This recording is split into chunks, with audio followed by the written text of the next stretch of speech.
So it all starts when this woman shows up at the Tungtun shelter, soaking wet, a little kid by her side, basically begging for a place to crash. The owner takes one look at them and goes, "Sorry, we're full." But Helen's been around long enough to know exactly what this greedy bastard actually means by that, so she pulls out a single silver coin and slides it over. And I swear this man's whole personality did a 180 on the spot. Suddenly there's plenty of room. He shows them to their room, says he'll go over the rules and fees tomorrow, and dips. The second they're alone, Helen turns to look at the boy, and just from the way her eyes land on him, you can tell this woman is carrying something absolutely devastating. The kid looks up at her with these big innocent eyes and asks where his mom and dad are, and Helen knows. She knows exactly what happened to them, and it's bad enough that she physically cannot get the words out. So she does what any exhausted, heartbroken adult does when a kid asks something they're nowhere near ready to answer. She lies, tells him he'll see them soon, that everything's okay, and to just go to sleep. The kid believes every word and is out cold within minutes, and then Helen starts coughing. Not a little throat tickle situation. We're talking blood. This woman has been running on absolute fumes this entire journey,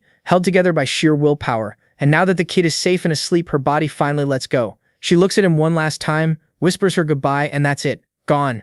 Dead in that room before morning even showed up. Rowan wakes up in the middle of the night and immediately knows something is wrong. The sheets are soaked red and Helen is just still. The shelter owner shows up with his mistress after hearing the commotion, and instead of having literally any normal human reaction to a woman dying in their building, these two are mostly just annoyed about the inconvenience. But then the mistress gets this look on her face. She's staring hard at Rowan, specifically at his light-colored hair, and goes, doesn't he look just like Pauline? And right on cue, Pauline walks in, same hair, same features. These two could genuinely pass for mother and son without anyone questioning it for a second. So this conniving woman hatches a plan on the spot and tells Pauline, "Congratulations, he's your responsibility now." And folks, now there is something you should know about this shelter. On paper, it's this wholesome charitable organization with warm beds for people with nowhere to go, funded by donations and government money. Very noble, very heartwarming. In reality, it's a straight-up money-squeezing machine that preys on desperate people, especially kids, under the cover of responsibility fees. So Pauline and Rowan, this brand new fake mother-son duo, gets sent out to beg on the streets every day just to pay for the privilege of sleeping there. Pauline introduces herself and asks the boy his name. He says nothing. He's still mentally back in that room, still seeing those bloody sheets, still trying to process the fact that yet another person in his life has just vanished. Pauline takes one look at his face and gets it immediately. So she sits down next to him and just starts talking. She tells him she doesn't know everything he's been through, but the past is behind him now. What matters is what comes next. Stay positive, keep pushing, and happiness will find its way to him eventually. Then she holds out her hand. Rowan takes it without hesitating. He plays the role of her son. They work the streets together, and what started as pure survival slowly turned into something completely real. Pauline kept the bullies away, stood between him and every piece of ugliness the streets had to offer, and made sure that even on the absolute worst days, he never felt truly alone. 5 years fly by, just like that. Rowan's 8 now, and the two of them are sitting together one evening reflecting on everything, the long days, the grind, and how far they'd actually come. But Rowan had caught a rumor that morning that had been sitting heavy in his chest all day. He asks her about it, still smiling, trying to play it cool. She nods and tells him how a noble household offered her a real maid position, actual pay, an actual roof, and an actual future. Rowan tells her he's happy for her, that she's going to be amazing, and he means every single word. But even as he's saying it, his eyes are already snitching on him, and before he can do anything about it, the tears are just coming down. Because it was his parents first, then Helen, and now Pauline. Everyone he's ever loved has left, and even though this time it's for something genuinely good, his heart doesn't really know how to tell the difference between being left and just being left. Pauline sees all of it written across his face and pulls him in close. Then she tells him something he's going to carry for the rest of his life. Being alone isn't about who's physically standing next to you. You're only truly alone if your heart feels empty. But as long as you hold on to the people you love, keep their memory alive, and feel how much they cared about you, they never actually leave. So whenever the loneliness starts creeping in, she says, just close your eyes, put your hand over your heart, and listen. She'll be right there. Cut to hours later, Pauline's gone, and now our boy is standing alone deep in the woods at night, turning her words over in his head. So he does exactly what she told him. Eyes closed, hand over his heart, just listening. And then something insane happens. Mana starts swirling around him out of nowhere. His eyes are still shut, but suddenly he can see not just the trees and the dark, but everything. Like the whole world just went transparent all at once. And somewhere inside that vision, he feels them. His parents, Helen, Pauline, every single person he ever loved, burning bright and close, like they'd been living inside him the whole time, just waiting for him to finally look. So years roll by after Pauline leaves, and Rowan hasn't heard a single word from her. He tells himself she's probably just swamped, adjusting to noble household life. New job, new rules, new everything. He prays she's doing okay and leaves it at that. What else is he supposed to do? In the meantime, he's back to what he knows, begging. Solo now, just like every other kid at Tungtun. But Rowan, he's good at this. Uncomfortably good. The director noticed pretty early that this kid pulls in more coin than literally anyone else in the operation, so he gets bumped up to Zone 1 prime real estate, the best foot traffic and the shelter's version of a corner office. Better spot, better treatment, and that's where he meets Blake. Blake runs Zone 1, and the second he heard about Rowan's background, the dead parents, Helen, all of it, he took the kid under his wing. Warm, always showing up at the right moment, and with zero ulterior motive as far as Rowan can tell. Blake is also the guy who finally put a name to what Rowan had been seeing since that night in the woods. Those swirling clusters of light weren't him losing his mind, they were manna. Well, I'm certain that you guys already know what manna is, so I'm going to skip past the boring details. The scene shifts, and our boy, sitting at his usual spot, bucket in front of him, is doing his thing. Some passersby toss in coins, and he thanks them with this genuine warmth. Not the fake, performative beggar gratitude, but the real kind that actually makes people feel good about themselves. A group of ladies walks past and immediately cannot handle how adorable this child is. Coins absolutely rain into that bucket, but Rowan is only half present. The other half of his brain is quietly running experiments. He's been working on something, trying to see both the physical world and the mana flowing through it at the same time, like keeping two completely different lenses focused simultaneously. The kind of thing that gives you a headache just thinking about. But today something clicks.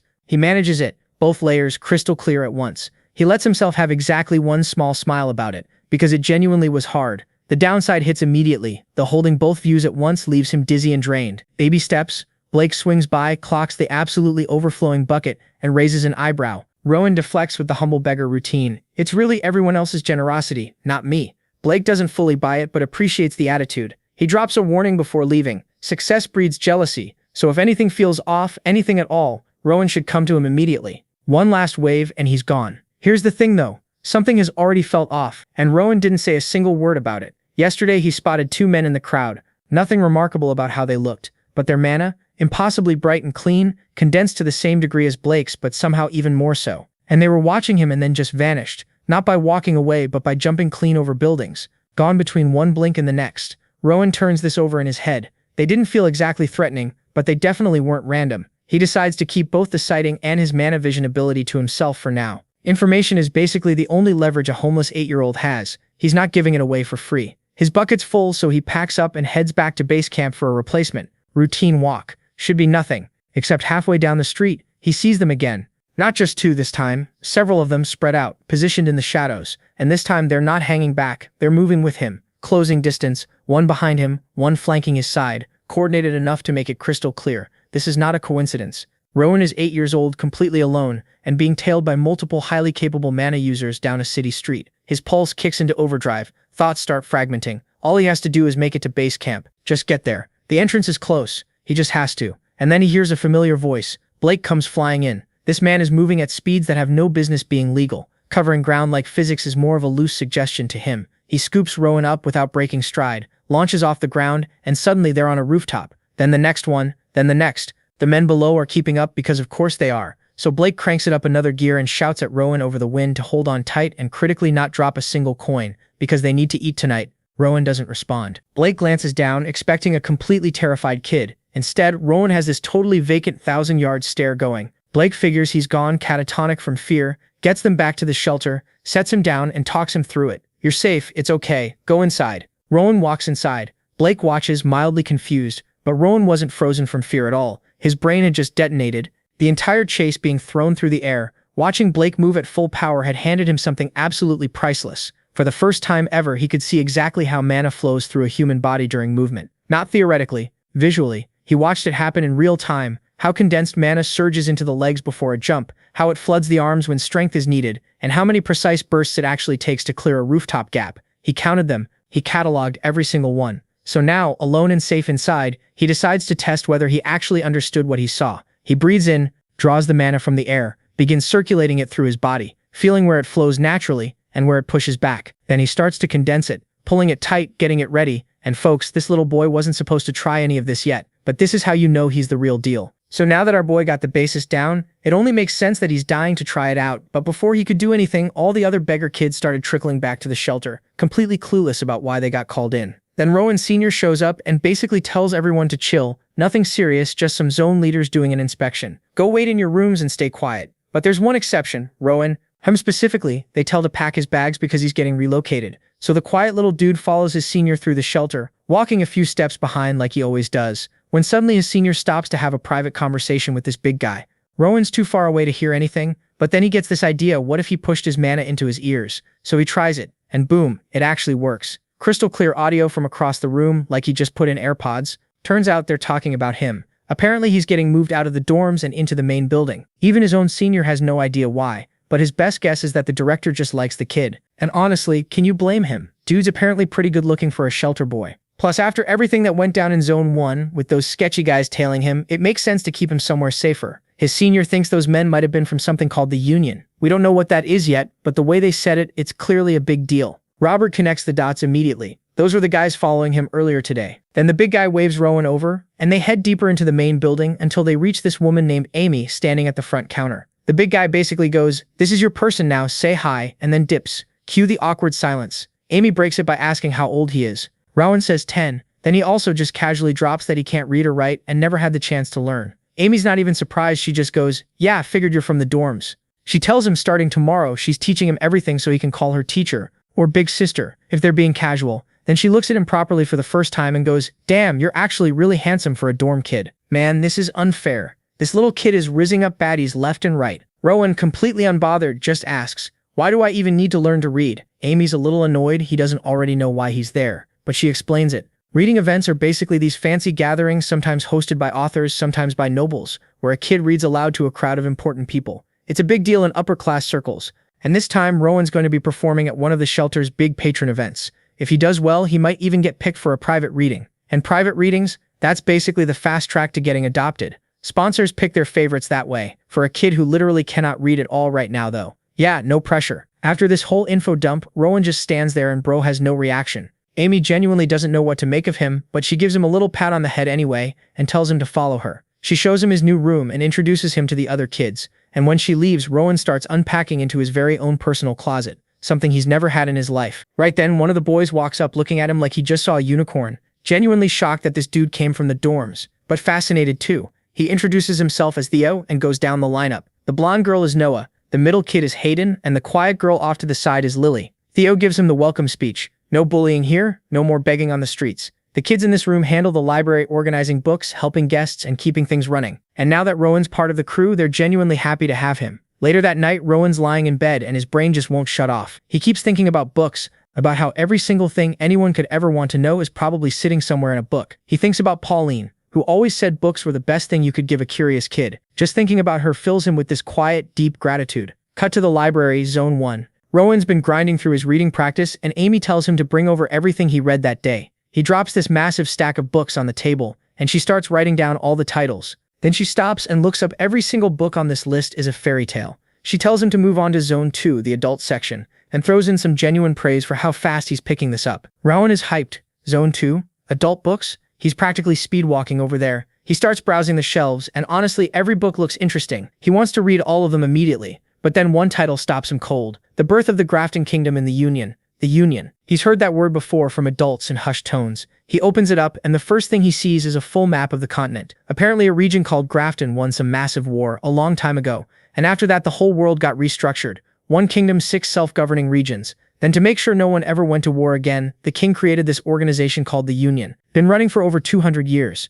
Peacekeepers. The good guys, supposedly. So now Rowan's confused. If the Union are the good guys, why did Blake run from them like his life depended on it? His first theory, maybe the Union cracks down on begging, and Blake was scared of getting in trouble. But that doesn't track either, because Blake had a totally normal relationship with the local supervisors. That theory's dead. Then a darker thought creeps in. What if the shelter and the Union aren't on good terms? And he's also curious as to why the shelter is keeping the events of that day a secret. So a few days go by, and Rowan's actually settled into his new routine pretty smoothly. His whole routine is basically showing up to the library, doing some light cleaning, and sneakily using mana to make all the physical work a little easier on himself. Now, here's the thing. Back when he was living on the streets, using mana required him to sit completely still like he was meditating for his life. But now, dude's casually circulating mana while walking around and reading at the same time. That's a massive glow-up. The only issue is his mana keeps scattering instead of actually gathering like it's supposed to, which is annoying, but Rowan's not the type to lose sleep over it. One step at a time. Then one day all the kids get rounded up in the main hallway. The vice director and Amy are up front,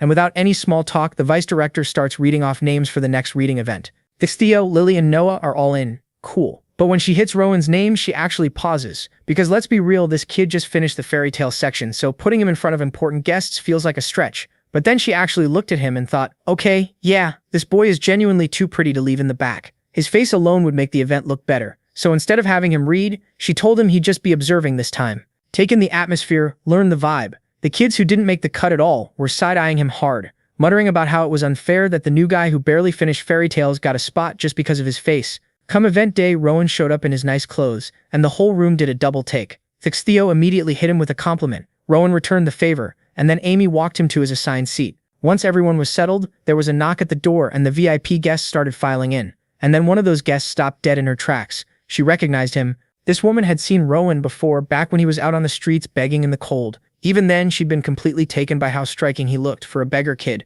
Rowan recognized her too and wasted no time thanking her for the money she'd given him back then. Her name was Caroline, and she was already his #1 fan before she even walked through the door. She immediately started gushing to the vice director, going on about how she'd spotted this beautiful boy at an intersection last winter, and now here he was, somehow looking even better than before. And when the vice director casually mentioned that Rowan had also just learned to read, Caroline lost it. She demanded he read something today, right now. The vice director tried to explain that he was only there to observe. Caroline was visibly disappointed, but seeing how hyped the guests were getting, the vice director caved and told Rowan to read the last chapter. What happened next, nobody was really prepared for. The second Rowan opened his mouth, the whole room went quiet. His voice had this rhythm to it, smooth, warm, almost hypnotic. The women in the audience were done for. Eyes getting watery, lips being bitten, hearts beating a little faster than normal. By the time he finished the passage, the room basically erupted with compliments. Every sweet word you could think of, these women were throwing at him. And Rowan? He stayed humble, redirected all the credit to the vice director and said none of it would have been possible without her, which made the women love him even more. Caroline immediately said she was coming back tomorrow to hear him read again. The vice director said yes without even blinking. Later that day, Rowan's back in the library doing his thing, browsing shelves, but this time specifically hunting for books about combining mana with physical movement. He's deep in the search when Blake creeps up behind him. Blake glances at the book in Rowan's hands and raises an eyebrow because the book Rowan grabbed is about life's pleasures. Rowan spins around and puts on this whole exaggerated startled reaction like Blake scared the life out of him. He didn't though. Rowan had sensed him coming from a mile away. Blake had stopped by to give him props for the reading event. Word had gotten around fast and Blake was genuinely bummed he missed it. Rosen told him not to sweat it. He knows Blake's out here handling actual responsibilities. Then Rosen asks if there's any update on the union situation. Blake says, yeah, those guys are causing trouble again, but he's planning to deal with them alongside the administrators. Rosen immediately tells him he's got full confidence in him. Those union guys are going to get exactly what's coming to them. And honestly, that hit different coming from Rosen. The kid just had that effect on people. Blake felt it. Blake mentions he probably won't make it to tomorrow's reading either, which is a bummer. Rosen tells him not to stress. There'll be plenty more chances. Then Rosen says something that catches Blake a little off guard, that he's more worried about Blake's safety than anything else, and to be careful out there. Blake wishes him luck back. Then on his way out, points at the book still in Rosen's hands and tells him he should definitely read that one, after the reading sessions of course. Then he's gone. Rosen stands there alone in the quiet library just thinking. He's genuinely curious what a fight between two people who've actually mastered mana control would look like. But more than that, he wants to know where he stands right now. What's his actual level? Could he even begin to compare to someone like Blake? He starts running mana through his body, just to get a feel for it, and then accidentally rips the book clean in half. The mana surged straight into his grip and cranked his strength way up with zero warning. Rowan looks down at the two halves of the book in his hands and goes, well, that answers that question. So we cut to Rowan getting summoned to the vice director's office, and the guy walks in with zero clue what's about to happen. The vice director's sitting there, clearly struggling to figure out how to even start this conversation. And then it all comes out. Turns out, our boy has completely cooked every other reader into irrelevance. Every single noble woman who's attended one of his sessions now refuses to listen to anyone else. Like, these women have been hounding the vice director so hard she's literally growing stressed gray hairs in real time. So now she's in the incredibly awkward position of having to sit across from a kid and basically beg him to carry her entire business on his back. Rowan doesn't even flinch, doesn't negotiate, doesn't ask for anything, just looks at her and goes, sure, I'll do it. But then comes the twist. The vice director walks out and makes the big special reader announcement, and everyone's already mentally filling in Rowan's name. She calls Theo instead. The whole room does a hard freeze. Theo himself starts stuttering because he genuinely cannot process that he got picked. The vice director congratulates him and sends him off. And even Theo, sweet, humble Theo, pulls Rowan aside before he leaves and goes, bro, your reading is on a completely different level. You're going somewhere incredible, which is genuinely wholesome, but also kind of just confirms that everybody in the building knows exactly what's happening here. Rowan watches him walk off and feels this little pang in his chest. Not jealousy, more like he's going to miss the guy. But that feeling gets about 30 seconds of airtime before Rowan's right back in the reading room, absolutely demolishing these noble women with his voice again. And speaking of shifts, the vice director pulls him aside again to break the news that he's now on double duty. Morning and afternoon sessions. She clearly feels bad about it. You can see it on her face, but the demand has gotten completely out of hand. Now any other person would start negotiating or at least complaining a little. Robert, he sees it as an opportunity. Genuinely feels grateful that people want to hear him that badly. The only thing he asks for is short breaks between sessions because the emotional output drains him every single time. The vice director, who physically cannot say no to this kid, agrees immediately, just tells him not to wander past the backyard. Robert takes the win and heads outside. The second he gets some peace and quiet, he's straight back to mana experiments. He's running through everything he read in that book, starting with focusing mana on specific spots, muscles, joints, and bones, and then slowly letting it spread through his whole body like a current. And here's the key thing he's unlocked. Mana doesn't respond to passive thought. It needs a direct command behind it. Actual willpower, not just a polite suggestion. When he gets the execution right, his whole body lights up. When it fades, he still keeps hitting this wall with his concentration. And he's not sure yet whether the problem is his technique or something deeper with his body. But he's not rushing it. He'd rather build the foundation right than burn himself out the way he's watched everyone else do. That thought pulls him back to the memory of Blake literally having to carry him to the shelter because his legs gave out completely. He figures the Union guys probably got sick of chasing him at some point, which is at least one less problem on his plate. But something else has been quietly nagging at him. He's noticed that even people who are actually skilled with mana can drain themselves completely if they push too hard, which gets his brain going. What if there's a way to tap into stored mana, or better yet, pull from the ambient mana already floating around in the environment and use it like it's your own? And then it hits him. He's already kind of been doing this. When he channels mana into his voice and projects it outward, that's essentially the same mechanic. If he can figure out how to shape external mana the same way he shapes his own, the ceiling on what he can do is basically gone. He keeps poking at the theory out in the garden, and then lightbulb moment, a single leaf lifts off the ground and just hovers in the air, just floating there, suspended, doing absolutely nothing, and somehow being the most incredible thing Rowan's ever seen. Our boy just invented something. Cut to the next special reader announcement. This time, it's Lily. Everyone applauds. The vice director does her usual send-off, a standard routine. Except Lily isn't moving. She's standing there completely flustered, staring at Rowan, visibly trying to summon the courage to say literally anything. She starts stuttering, and it becomes very, very obvious this girl is about to confess. But before she can get a single coherent word out, the other kids in the room start talking over everything loudly about how baffled they are that Rowan got passed over again. Because at this point, they've all done the math. The man is a cash cow, the vice director knows it, and she's keeping him here on purpose. The whole room explodes in chatter, and Lily's entire moment just gets steamrolled into nothing. Rowan, noticing she said something, turns to her and asks her to repeat it. Lily, who has completely lost her window, just walks away crying. Meanwhile, Rowan has already mentally moved on, because his brain is doing what it always does and sprinting off somewhere else entirely. He's thinking about how every special reader ends up placed with a good family, which means leaving the shelter, new environments, new people, and new experiences.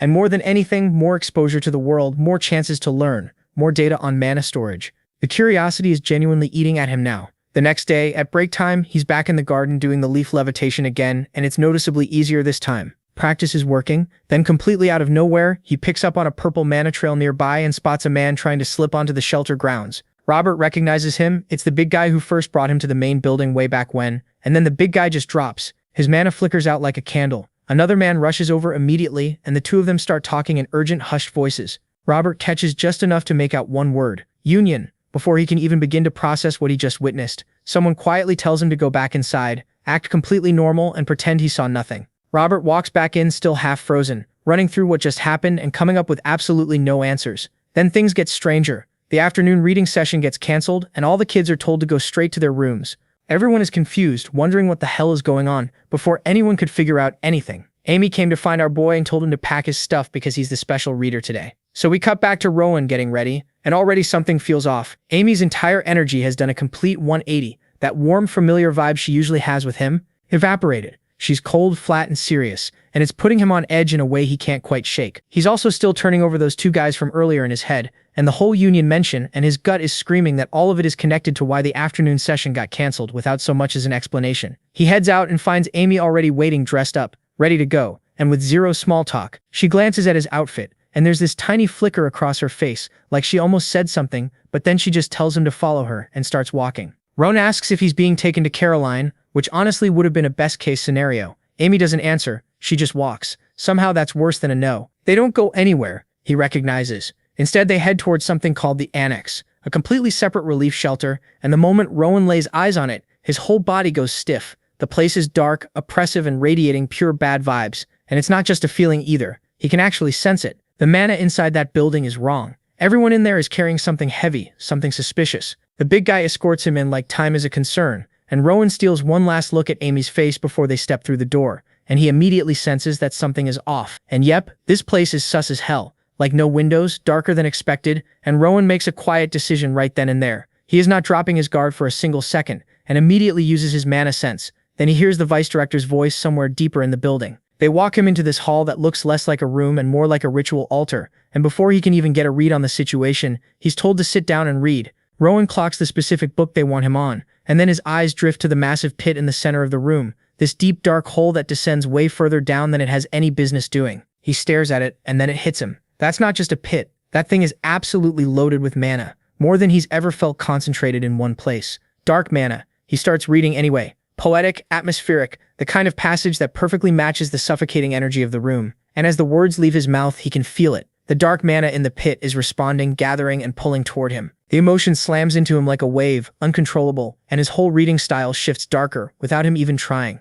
But then the second thing hits him, and this one is a problem. The pit isn't feeding him. He's feeding the pit. His mana is getting drained with every single word, his body getting weaker sentence by sentence. He can't stop though, and he knows it. If he stops now, the shelter gets exposed and the Union moves in. So he endures it and immediately starts building a plan. Absorb the external mana around him and redirect the flow to protect himself. And it actually works. So now our boy's in full control. He even feels a little relief wash over him. Now he can keep reading without getting drained, and use his mana detection the second any Union members show up. So he buys time on purpose, dragging the reading out. The people who set this whole thing up are getting antsy though. The ritual should have wrapped by now. They decide someone needs to go check on what's taking so long. Rowan already knows they're coming, but then something completely unexpected happens. Instead of coming toward him, the shelter people burst into the room and go underground, straight into the pit. Rowan watches them disappear below and thinks, what the hell is actually being fed down there? The scene cuts to the housemaster getting slapped clean across the face. The vice director grabs him. The guy running the ritual is furious, convinced they tried to bail on the whole operation. Meanwhile, our boy drops down the pit, and his entire world cracks open right there. Real people were sacrificed for this ritual. He's still trying to process that horror, when he spots a familiar face among them. Pauline, and then the angry guy from before clocks Rowan standing there. At the same time, Blake comes storming in demanding answers. Why are the director and vice director dead? This bastard replies that he killed them because they tried to run. That's when they found a strange fruit on the tree. Rama was brought here to create one more fruit, but the process failed and nobody knows why. Blake looks frustrated, processing all of it, and then pulls his sword out of Pauline's body. Meanwhile, our boy was standing there completely still, like a statue, because now he remembers. He'd asked Blake once why he never carried a sword. Blake told him his weapon was being used somewhere else, and it is now that this bastard realized what went down and bro lost it like he went full-on mob psycho, 100% absolute rage. So now that our boy has lost it, he makes the first right decision so far and absolutely murders the guy standing next to him, and then he starts walking toward Blake, and this idiot finally realizes that he's miscalculated, because this 10-year-old is radiating this terrifying dark aura that makes absolutely no sense for someone his age.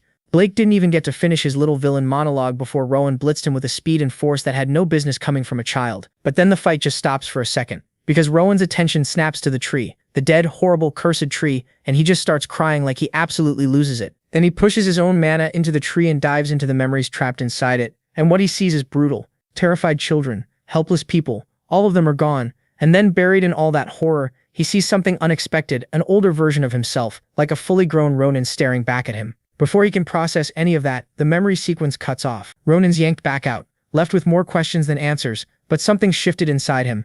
It feels like he reconnected with a woman he thought he'd lost forever. And riding along with that feeling is Pauline's voice. He remembered what she had told him about how he's only truly alone when his heart is empty. That as long as he holds on to the people he loved, they never really leave. That love isn't something you can see, it's something you feel. And even though the memories themselves might fade, the love stays. It lives in his heart permanently. And then, just like that, he's back. Blake has a sword pressed to his throat. This smug bastard tells Rowan he was kind enough to wait while the boy had his little emotional moment, and that he always knew Rowan was sharp. His subordinates messed up the original plan, sure, but now he's curious, so he gives the kid a choice. Come with him, or die quietly, right here, right now. Rohan, who's already planned in his head that this bastard is dying, asks where they'd be going. Blake explains there's another farm, another tree. Rohan would tend to it. Blake would manage him and officially welcome to the Lutel. Now, if you're wondering what the Lutel is, it's basically a cult run by some fanatic who thinks dark magic is the key to changing the world. Blake is just an errand boy for this guy, a loyal little servant. That's when Rune asks the question in the coldest possible tone, his eyes completely empty, whether Blake was the one who built the tree. Blake says no, he doesn't have that kind of power. That's high priest work. He just observes, Anyway, Blake's done talking. He wants an answer. Like, bro, did you really need to ask that? You killed the woman who was basically his mom, so obviously Rowan hit him with a hard no. And this bastard doesn't waste a single second and goes straight for the kill. And I want you to really sit with this for a second. This is the same man who treated Rowan like a little brother. I personally expected at least a moment of hesitation, but no. He genuinely tried to kill this child without blinking, except Rowan catches the blade with 2 fingers, using external mana control so precise it makes Blake's brain short-circuit. Then Rowan quietly asks if Blake was the one who killed Pauline. Blake, still somehow being arrogant about this, asks if Rowan wants revenge. Rowan snaps the sword in half and tells him he won't live to see tomorrow. And look, that line is cold on its own. But it hits different when you remember. This is a grieving 10-year-old who just lost the closest thing he had to a mother. Then our boy hits him with a magical sucker punch, and now this bastard is on the ground. Then, without another word, Rowan cuts him in 2. Now that he's finally done, his senses tingle as he picks up a group incoming. Sure enough, a whole squad comes rolling in, ready to sweep the area and presumably judge everything they find. Leading the pack is Oscar, vice captain of the Union's Faith Division, who spots Rowan immediately and cuts straight to it. Is this kid using telekinesis? Rowan blinks like he just asked something deeply personal. Oscar rephrases, did the Lutel teach him? You know the thing, the magic stuff. Rowan says no, he figured it out himself. Oscar almost chokes because that is genuinely the most unhinged thing he's ever heard come out of a child's mouth. And he has heard things, but the kid isn't lying. Oscar can tell, which makes it so much worse. They get to talking, and Rowan proceeds to absolutely work Oscar over. He clocks his rank just from his badge. He casually drops knowledge about the Faith Division's recon operations. Then he shows off his telekinetic abilities, and one of Oscar's subordinates visibly has to collect themselves because they were not prepared for that. One of his men pulls Oscar aside to whisper that the tree was grown less than 2 years ago, and the binding spell has been undone, though Oscar notes that any high priest would have left mana traces behind, unless it was Father Sion. Meanwhile, Rowan is just staring at the tree, at the house, at lilies, quietly marinating in the guilt of not being kinder to them when he had the chance. He asks Oscar how many trees like this he's come across on his missions, essentially asking, how deep does this go? How big is this thing? Oscar answers, but he's watching Rowan the whole time, because a normal kid in this situation would be losing it, crying, shaking, completely coming apart at the seams. But this one, he's different. He's focused, controlled, and already knows what he wants to do next. Rowan asks to join the Faith Division. Oscar figures the kid is in shock and just incredibly good at hiding it, better than most adults, honestly. He tells him they'll run a special investigation first, before anything gets decided, and tells him to follow. As Rowan walks away from it all, the tree, the bodies, the whole grim scene, his eye catches something on the dead vice director's body. A single coin just sitting there unclaimed. He pockets it without breaking stride. So we cut to outside the building, and one of Oscar's guys is giving the official damage report, and this is the gist of it. The Faith Division came out totally unscathed. As for the body count, 13 dead from the cult side, 3 from the shelter. As for suspects, they've narrowed it down to 2 people, and one of them is apparently Amy. Oh, and the high priests and the big shots of the Lutel group? Turns out they only set up the ritual space, they didn't actually break it. So the investigation's still ongoing because nobody can figure out how the whole thing collapsed in the first place. With the report done, Oscar turns to Rowan and asks where the kid feels most comfortable. Rowan says the library, and because Oscar's actually a decent human being, he's like, alright, library it is, led the way. In the next scene, they're both sitting in the library having a proper conversation. Oscar kicks things off by pointing out that even here, surrounded by books, there isn't a single one about mana cultivation. So he's dying to know how exactly did this kid teach himself magic. Rowan's like, I'm smart, I just figured it out, and seeing the confidence even Oscar, a grown adult professional, had to admit, yeah, this kid's probably telling the truth, and yeah, he's probably incredibly gifted. Still, he needed to hear Rowan's full account of everything that went down. So Rowan walks him through it all, starting from the very first moment he arrived at the shelter, all the way to his conclusion that Pauline was most likely the one who passed her abilities on to him. After hearing the whole story, Oscar's still sitting there with a ton of questions because nothing about this kid adds up, like Rowan has 0 mana training, 0, and yet he managed to kill 2 members of a Lutel organization, one of whom was Blake, a skilled swordsman. Not only that, but he also somehow shattered a high priest ritual, which is not something you just stumble into doing. On top of all that, the kid's using telekinesis without saying a single magic word, which apparently isn't normal, and to top it all off, he doesn't even look tired. This boy just casually rewrote the rules of magic and didn't even break a sweat. Rowan, meanwhile, is curious about the tree and wants to know what it actually was. Oscar gives him the full breakdown in simple terms. It's a ritual device created by the Lutels specifically to harvest human life. The whole point is to produce a fruit made from condensed life energy, basically solidified mana in physical form, which makes it insanely valuable on the black market. The fruit gets consumed, and whoever eats it gets a straight-up boost to their mana capacity. As for why reading was involved in the ritual, specific conditions have to be met to stabilize the tree and improve the fruit's quality. Reading aloud apparently does exactly that. Robert immediately connects the dots. He remembers how the tree seemed engaged with his story, almost like it was listening. That's why it stabilized the reading was working. And then he takes it a step further, and realizes before these things were trees, they were actual human beings. Oscar is genuinely impressed. That's exactly what he'd concluded too, and this 10-year-old just got there on his own. Then Rowan asks what telekinesis actually means, because he keeps hearing the word. Oscar explains it's a type of magic that lets you move objects using mana. Rowan demonstrates it right there, and it finally clicks for him. He's been using magic this whole time without even knowing it. Dude had no idea. Oscar notes that while it's still at a beginner level, the fact that a kid his age is pulling this off at all is remarkable. Now Oscar remembers something. Rowan mentioned wanting to join the Faith Division, and after everything the boy just went through being betrayed by the people who were supposed to protect him, Oscar genuinely wants to understand why. The Faith Division and the Union are the same organization, just different names, so it's not a small commitment. Robert's honest about it. He doesn't fully trust the Faith Division yet, but his gut tells him Oscar's a good person. He can feel it in his mana. Oscar's a little thrown off hearing a 10-year-old describe him as pure, and he tells the kid that trusting people based on vibes alone could seriously get him killed someday. Robert pushes back saying he's good at reading people, but Oscar shuts it down gently. It's not that simple. Getting a child involved in their operations isn't something he can just greenlight. Robert starts to wonder if he's too weak, too inexperienced. But Oscar stops him and tells him to listen carefully in life. Raw talent isn't everything. His tone goes serious, and Robert's mood drops immediately. Sulking mode activated. Oscar clarifies nothing is wrong with Rowan. The problem is making exceptions for outsiders is complicated, and the kid is very young. Robert, not missing a beat, asks the obvious question. Is age really more important than actual ability? That lands. Oscar pauses, because the honest answer is, Robert did just take down 2 grown men. The talent is real, but the Union, frustratingly, measures experience by age, not skill. Oscar admits it. Rana asks if that means he's too immature for them. And that's when Oscar decides to give the kid a real shot. He reframes the whole conversation as a practice interview and starts asking real questions. First one, why did Ron kill Edgar? Edgar wasn't an immediate threat at the time. Ron answers without hesitation. Edgar had already killed the shelter owner and his wife. The pattern was obvious. Hesitating would have just meant Ron was next. Oscar acknowledges that point but pushes further. The boy still killed 2 people. Emotions could have clouded his judgment. Ron agrees that yeah, his emotions were part of it, and he's not ashamed of that. But he also argues that emotions don't always screw with your thinking. Sometimes they make things clearer. In his judgment, the men in front of him had taken multiple innocent lives. There was nothing to redeem, no reason to spare them. And if he had the power to deliver justice in that moment, that's exactly what he did. Oscar asks the big one, did Ron have the right to kill them? Ron says it was the fairest outcome given everything. He had the power and he used it, but he's not hiding from it either. He knows he killed someone. He's not making excuses, just owning it. Oscar pushes one more time. Was it really necessary? And Rowan, without thinking for a second, said, yep, it was absolutely necessary. There are people whose entire job is carrying out executions. Then he looks Oscar dead in the eyes and says, that's what the Union does too. And for a second, Oscar just stares at him. Because the kid's right. He takes a moment to explain what the Union truly stands for. Yes, they carry out justice, but at their core, their goal is a world full of happiness and laughter.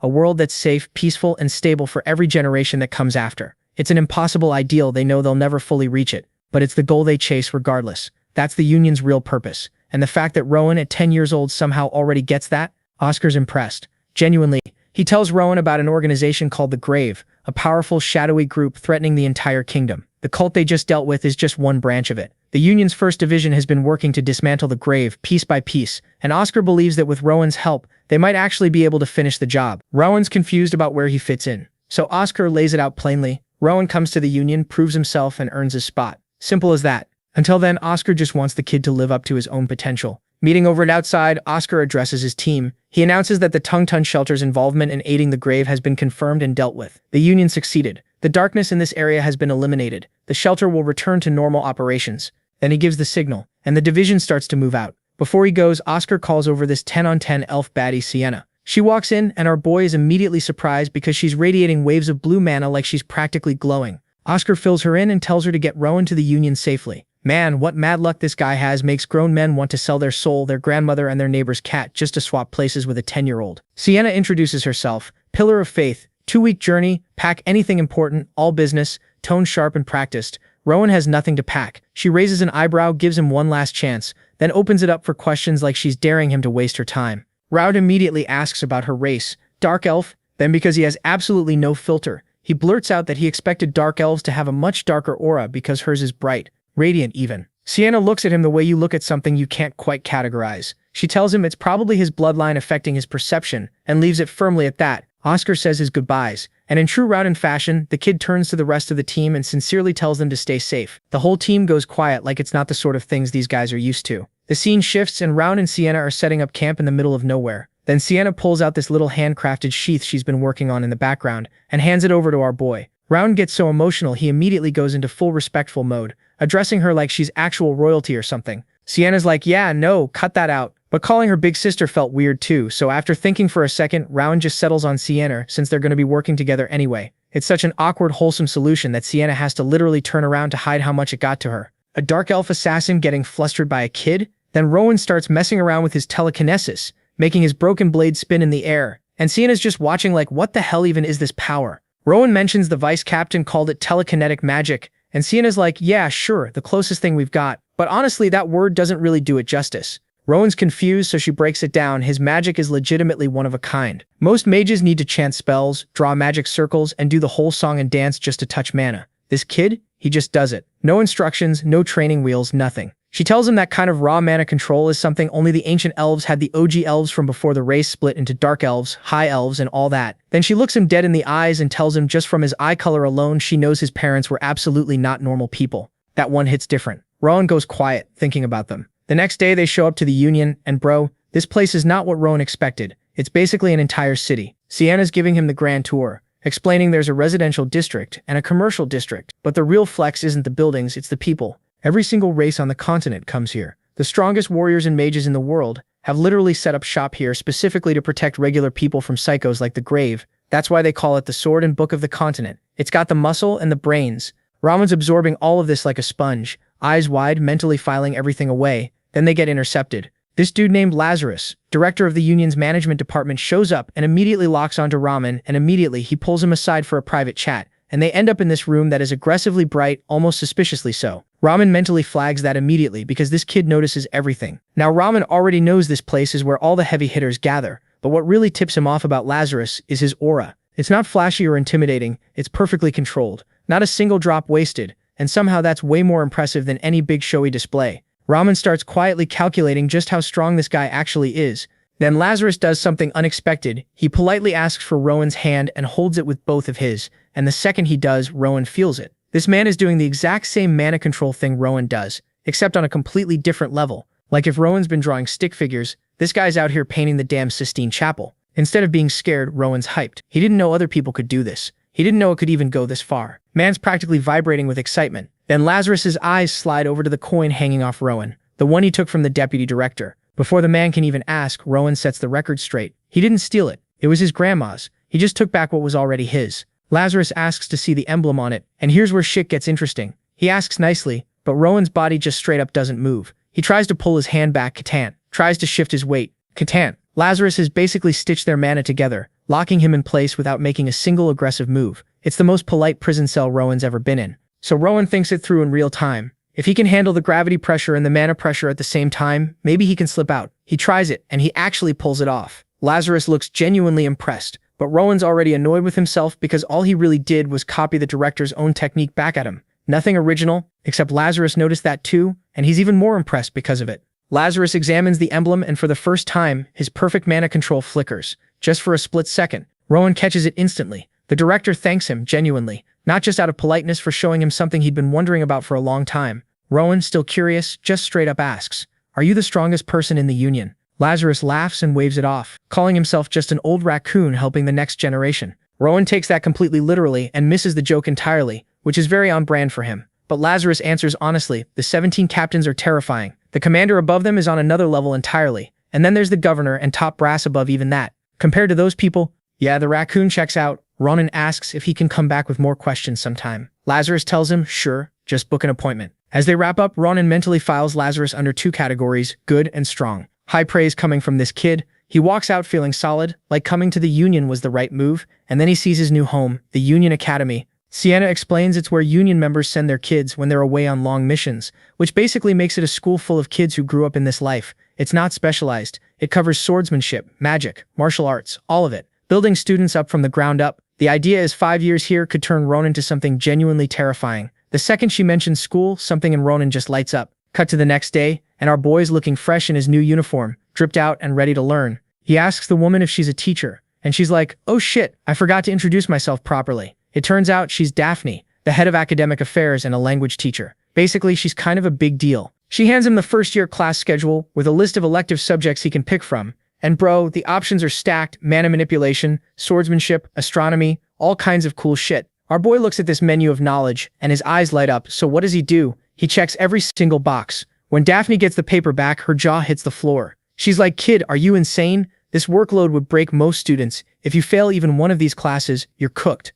But our boy's sitting there like, what's the problem? Because he genuinely doesn't understand why anyone would find studying difficult. Daphne's looking at him like he's an alien. Because what kind of child wants to study everything? Most kids would rather eat dirt than do homework. But this little psychopath is built different. She's trying to warn him about the insane amount of homework he'll have, but he's not budging. Finally, she just gives up and accepts his list. Probably thinking, you know what? Let him learn the hard way. She tells him to follow her to his first class. In the next scene, our boy walks into the classroom behind Daphne, and his eyes are darting everywhere, taking it all in. He immediately notices something important. Every kid in this room has way denser mana than he does. This confirms what he already suspected. His body is the problem, not his ability. Anyway, Daphne introduces him as the late transfer student and gives him the floor. Rowan steps up to introduce himself, and he's getting flashbacks to those reading sessions at the shelter, so this feels familiar. He gives this polite, wholesome introduction about hoping to get along with everyone. And bro, his voice, this kid's voice is so smooth and sincere that it literally touches the teacher's heart. Look at this little bastard already rizzing up the teacher.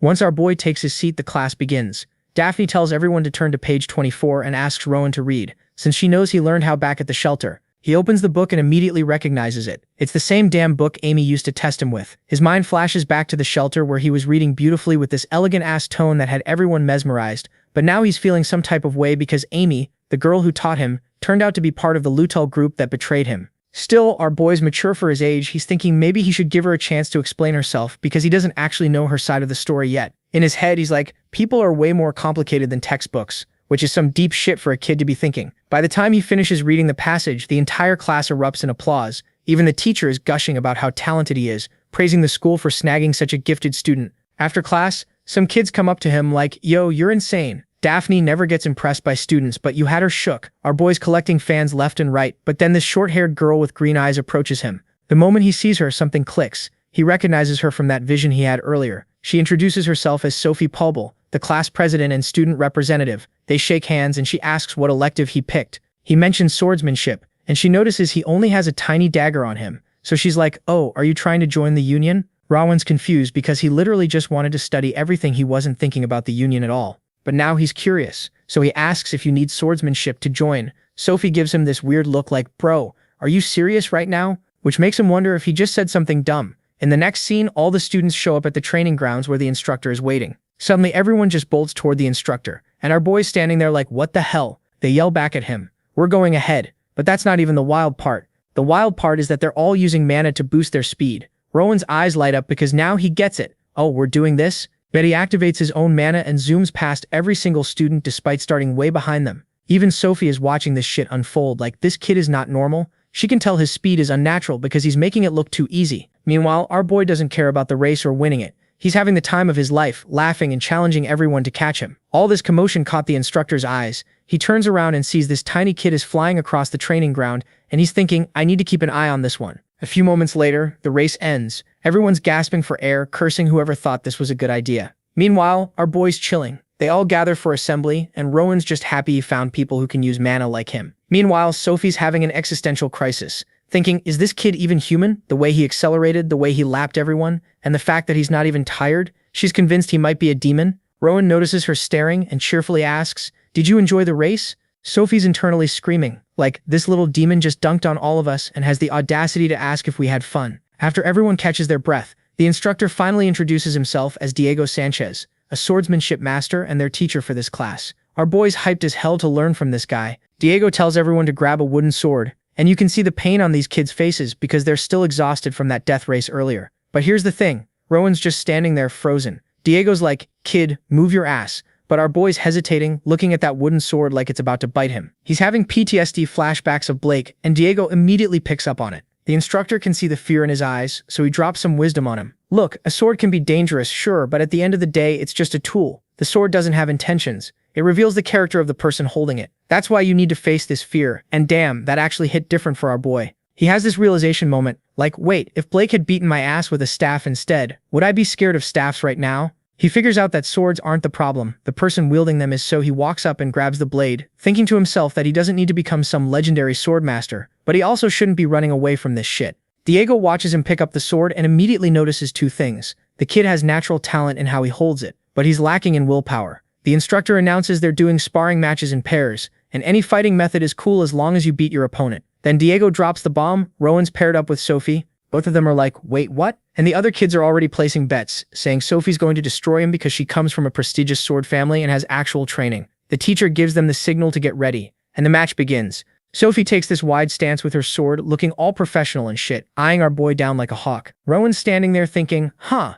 so this is what real swordsmanship looks like. He's actually impressed by how she controls her weapon. It feels completely different from the terrifying experience he had with Blake. He's adjusting his own blade, wondering what good swordsmanship even means, when he naturally falls into his own stance. The second he does this, both Diego's and Sophie's eyes go wide. This kid just pulled off a perfect neutral stance on his first try. Like it's nothing. It's the kind of thing that should be impossible for a beginner. But here we are. Sophie's shook, but she's not about to lose, because her family's pride is on the line. She charges in with her first attack, fully committed. Rowan dodges, Sophie swings again. He dodges, she aims for his chest. He's already moving out of the way. She tries a different angle. Nope. He saw that coming too. She's getting increasingly frustrated because this boy is reading her like an open book, dodging and blocking every single move she makes. It's like he can see the future or some shit. Eventually, Sophie's being pushed backward, completely on the defensive, and she's mentally breaking down because her cautious opponent has predicted her every move. Finally, she admits defeat and asks for a rematch. Our boy smiles and agrees. After everything's done, they end up talking for a while, and Sophie's genuinely impressed by his natural talent. Turns out they fought 4 times total,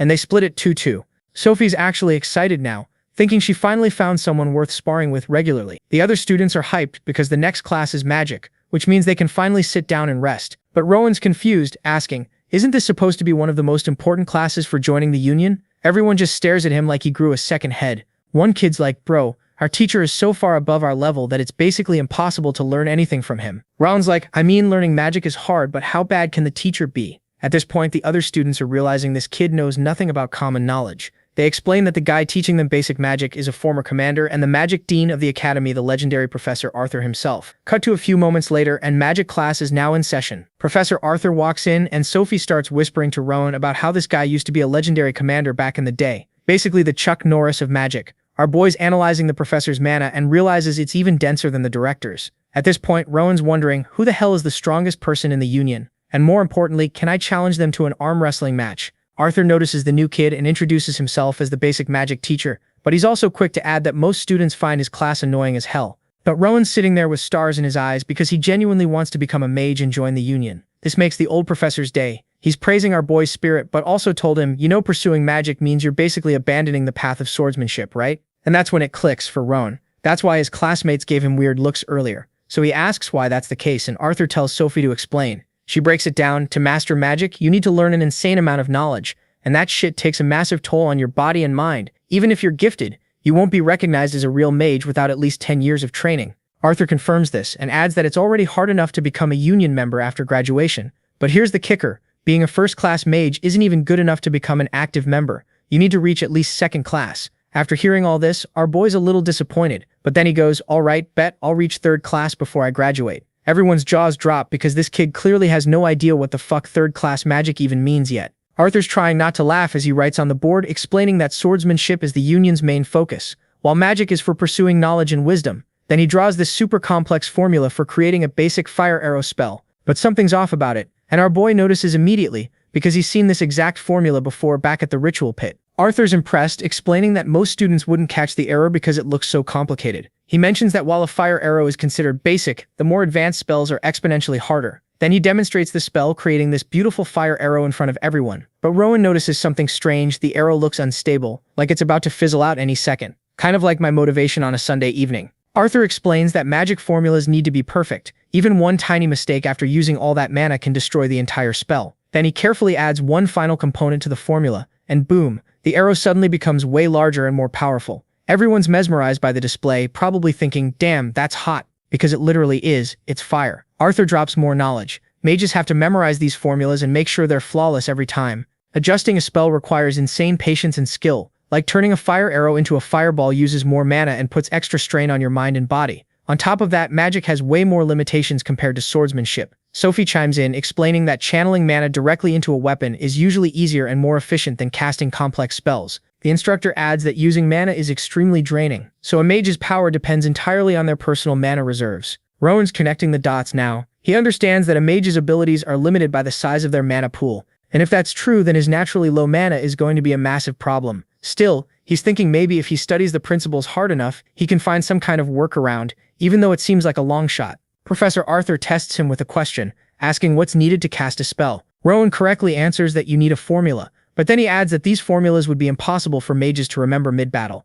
That's why they developed magic circles, which represent the formula's principles. Suddenly, Rowan has another epiphany. Those tattoos he saw on the shelter director's arm were actually a magic circle, and not a midlife crisis with some questionable ink choices. Arthur confirms that some mages engrave these circles on their bodies to cast spells faster. The magic circle is basically a symbol if the formula is the equation. The magic circle is its symbolic representation. Then Rowan hits them with another question. Is chanting just the verbal conversion of the formula? Arthur's startled because holy shit, this kid just figured that out on his first day. Meanwhile, some students have been here for 3 years and still can't figure out which end of the wand to point at things. Rowan explains his reasoning. The formula on the board is like a blueprint for creating a fireball. If the magic circle is a symbol, then chanting must be the linguistic conversion of the same spell. The professor's smiling with pride now, because this is a concept that many mages spend years studying. Arthur confirms that chanting is about saying the right words and infusing mana into each one to create an incantation. To demonstrate, he casts a powerful fireball using only his voice. He also mentions that speed, tone, and emotional state all affect the spell, making it similar to recitation. And our boy's absolutely fascinated. No recitation in his entire life has ever captivated him like this one. The professor's worried he might have scared Rowan off with all this complexity, so he asks if he still wants to pursue his ambitious goal. Our boy's response? Hell yeah, I'm even more interested now. Arthur's pleased and decides to start the class by teaching ancient languages. He hands out books for everyone to decode, and you can see the despair on these kids' faces. By the end of class, Sophie's completely drained from all the homework. She's regretting enrolling in so many classes this semester. Meanwhile, Rowan's sitting there completely fine, unfazed because this absolute madman filled his entire schedule with classes. No breaks, nothing. His curiosity is so intense it's actually annoying. Sophie at this point. She mentions that his roommate is someone named Lucas, which doesn't ring any bells for Rowan. She says goodbye and heads out. Back in his dorm room, our boy's already grinding. He's trying to understand the spell based on the formula, thinking that since he doesn't have the mana reserves to use powerful magic the normal way, maybe he can create a new kind of magic better suited to his abilities. And somehow, to his complete shock, he actually succeeds in creating a functional spell. This is insane. It's an incredible accomplishment. But there's a catch. The physical toll it took on his body was brutal. The spell worked, but it knocked him out cold. When Lucas returns to their room, he finds Rowan passed out on the floor, and he's just standing there like, what the hell happened here? The scene shifts, and while our boy's knocked out cold, he starts hearing a familiar voice calling to him. It's Sienna, and she's over here having a guilt trip, blaming herself and the other teachers for pushing him too hard. They all thought he was some genius prodigy who could handle anything they threw at him, but clearly they fucked up. Finally, our boy's eyes open, and the first thing he sees is Lucas hovering over him like a concerned mother hen. This dude is relieved, like genuinely happy Rowan didn't die or something. He introduces himself properly as Lucas von Parcel and confirms he's Rowan's new roommate, and he's just thankful he didn't walk in on a corpse, because finding your roommate passed out on the floor is not how you want to start the semester. Rowan's sitting there confused as hell, like, wait, I passed out? Apparently yeah, but it's not life-threatening or anything. What he can't wrap his head around is why Lucas is acting like he's his helicopter mom right now. Turns out, Lucas's dad, who just happens to be Oscar, the vice captain, specifically ordered his son to babysit Rowan's ass. And this man is really out here hoping Rowan will drop a good word about him to Daddy Dearest. Based on how chill Lucas seems, Rowan figures he's trustworthy enough. Also, can we talk about how Lucas is massive? Like, you'd swear this guy's a senior, but nope, same year as Rowan. He is 2 years older though, and before you think he's some late bloomer who started school late, let me stop you right there. My man has failed attendance requirements twice. This absolute legend is a professional at not showing up to class. He's also allergic to studying, but we'll get to that later. Lucas asks if Rowan knocked himself out practicing magic, which is a fair assumption since their room looks like a bomb went off. Rowan confirms he was trying to cast a fireball, but everything after that is blank. Lucas, who's more of a sword guy himself, admits he's kind of disappointed Rowan isn't leaning into his obvious sword talent, since he's basically following in his dad's footsteps anyway. Rowan's looking at Lucas and noticing some things even though the dude's 2 years older. His mana is way denser than other students, and his physical build, absolutely jacked. Our boy's genuinely impressed by the work Lucas has put in, and feeling a bit insecure that he's falling behind. Despite just waking up from passing out, Rowan's ready to drag himself to class like the stubborn idiot he is, but Lucas somehow talks him into skipping, getting some fresh air and grabbing food instead. Rowan agrees but can't help roasting him. This is exactly why you've failed twice. You'll skip class for literally any reason. Cut to them finding a spot to eat, and Lucas is insisting Rowan needs to stuff his face to recover. But then Rowan senses this faint mana trace nearby. He's like, we have to check that out, and Lucas is down, so they head to a magic shop. Inside, Rowan notices most items are infused with mana, while Lucas is over in the corner sneezing his lungs out from all the dust like he's allergic to the entire store. Then the horrible realization hits Rowan. He's broke, like completely, utterly, devastatingly broke. He's out here regretting not keeping some cash from the shelter. But Lucas, proving he's a real one, offers to cover him since it's technically part of his dad's assignment anyway. This man's really earning his homie card. Our boy decides to test the waters and jokingly asks Lucas to buy everything in the shop. Lucas pulls out this sad little handful of coins that couldn't buy jack shit, but it should at least cover one item. So Rowan starts browsing for something within his roommate's peasant budget. Then something catches his eye, an egg with this weird magic circle carved into it. It's giving off this sharp, murky mana signature that's honestly fascinating. And the best part? The price tag is dirt cheap. The shop owner walks over and explains he's looking at the stone of Galatia, which most people just use as fancy home decor. Everyone assumes the egg will never hatch, so it's basically a useless paperweight that looks cool on a shelf. Rowan asks what's inside, but even the owner doesn't know. According to legend, the stone acts as a cage for some mystery creature. The owner bought it thinking he'd flip it for profit, but nobody gave a damn since it never hatched. Rowan's curious if breaking the seal would do anything, but the owner tells him not to get his hopes up. You'd need some extremely unique spell to crack it open. But our boy's hooked. He can tell this magic circle is expert level shit, at least a dozen times more complex than a basic fireball spell. He asks Lucas for his opinion, and Lucas just shrugs like, it's cooler than some boring book, plus you could bash someone's head in with it if needed. Solid logic. Rowan decides to buy the stone and walks out happy as hell with his mysterious magical egg. It's already evening, but Lucas wants to end their hooky day on a high note. He suggests they visit the most impressive place in the entire Union, the clock tower. That's the definition of built different. And finally, there's the governor, the highest authority on the whole continent, with a rank equivalent to a king. Standing there staring at the clock tower from a distance, Rowan's reflecting on the long-ass journey ahead to reach the level of these legendary figures. But you can see it in his eyes. He's determined as hell to stand alongside them one day. Rowan and Lucas stayed at arguably the most impressive spot in the entire Union, until the sun dipped and night took over. Our boy's absolutely mesmerized by this watchtower and its insane height. You can literally see this thing from almost anywhere in the Union, even from the academy. Curiosity gets the better of him, so he asks Lucas what the red hands on the clock mean and how to read them. Lucas scratches his head and squints like he's trying real hard to remember. After forcing his two brain cells to work together, he finally recalls that the characters on the outer red band show the current year. Ronan takes a closer look and realizes the symbols are in ancient languages. Then Lucas just throws in the towel and admits he never learned how to read these clocks. My man's been living here his entire life and never bothered figuring it out. Ron uses his big brain energy and works it out. It says year 262, which tracks since they're currently in Kingdom year 262. From there, he decodes the other dials for month and day. It's 7:20 p.m. on June 14th, 262. Our boy needed maybe a minute to crack this, while Lucas, who literally grew up staring at this tower, never gave enough shits to learn. But here's where things get heavy. The reason Ron's so obsessed with this tower is because he's seen it before in that grim-ass vision from the tree. That illusion showed the clock tower as ground zero for total apocalyptic destruction. And if he's remembering correctly, the clock in his vision was pointing to June 14th, exactly 10 years from today. After chilling a bit longer, the roommates finally head back to their dorm. Once Lucas confirms Ron's not gonna pass out again, he grabs his wooden sword and dips.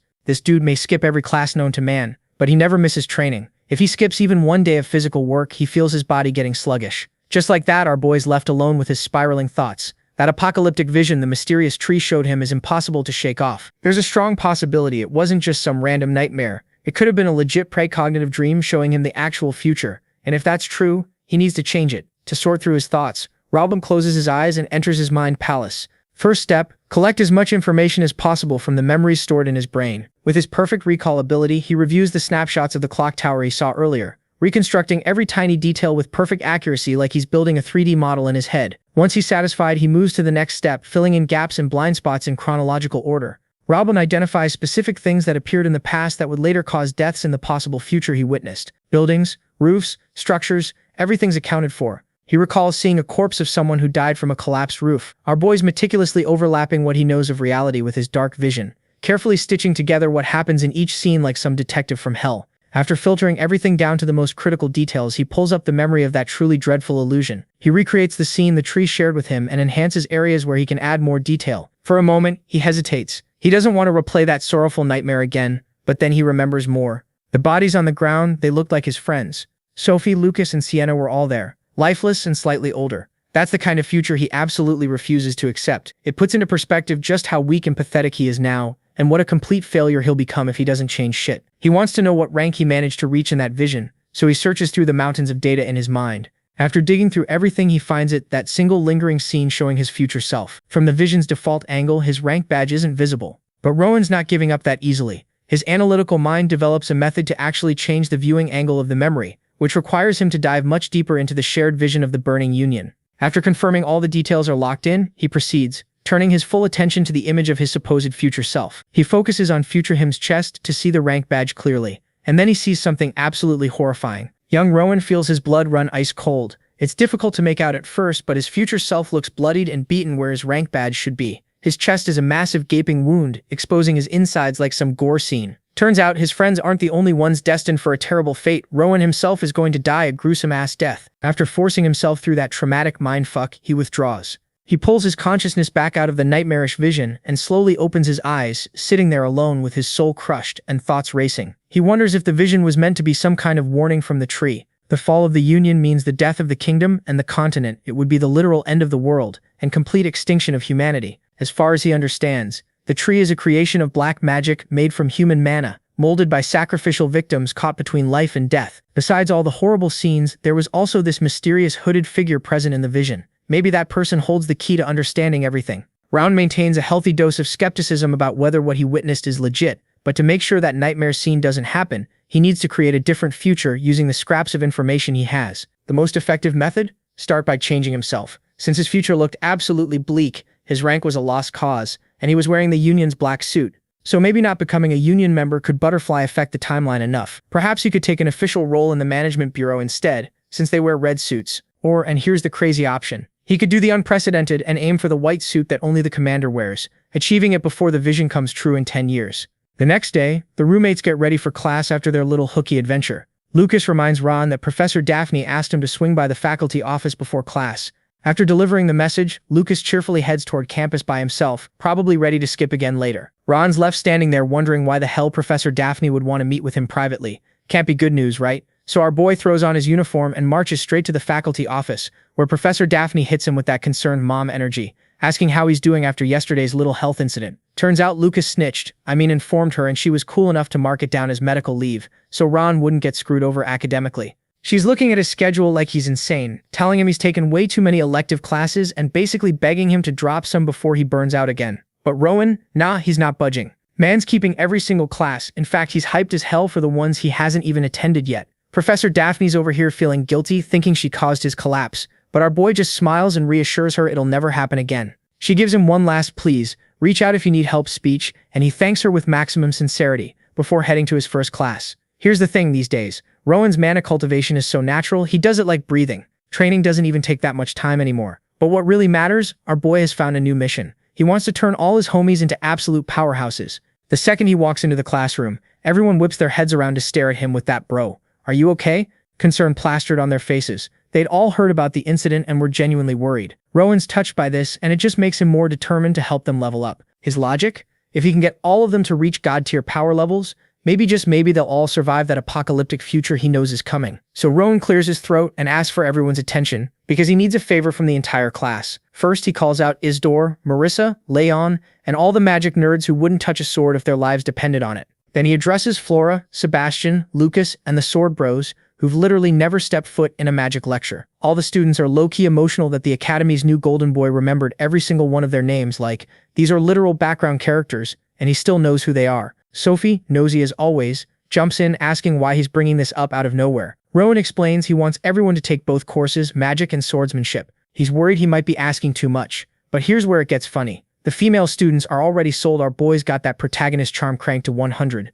so they do whatever he asked at this point, no cap. The male students, though, they're side-eyeing this proposal hard. Like, bro, we already picked our courses for a reason. Why would we add more work? Ron gets it, but instead of arguing, he decides actions speak louder than words. He turns to his roommate Lucas, literally the last person you'd ever expect in a magic class, and asks him to just try basic magic studies for one day. And somehow, with his pure sincerity and protagonist energy, Ron actually pulls it off. Nobody can say no to this man's face. Professor Arthur, the Dean of Magic Studies, walks into the lecture hall and damn near does a double take because there are no empty seats.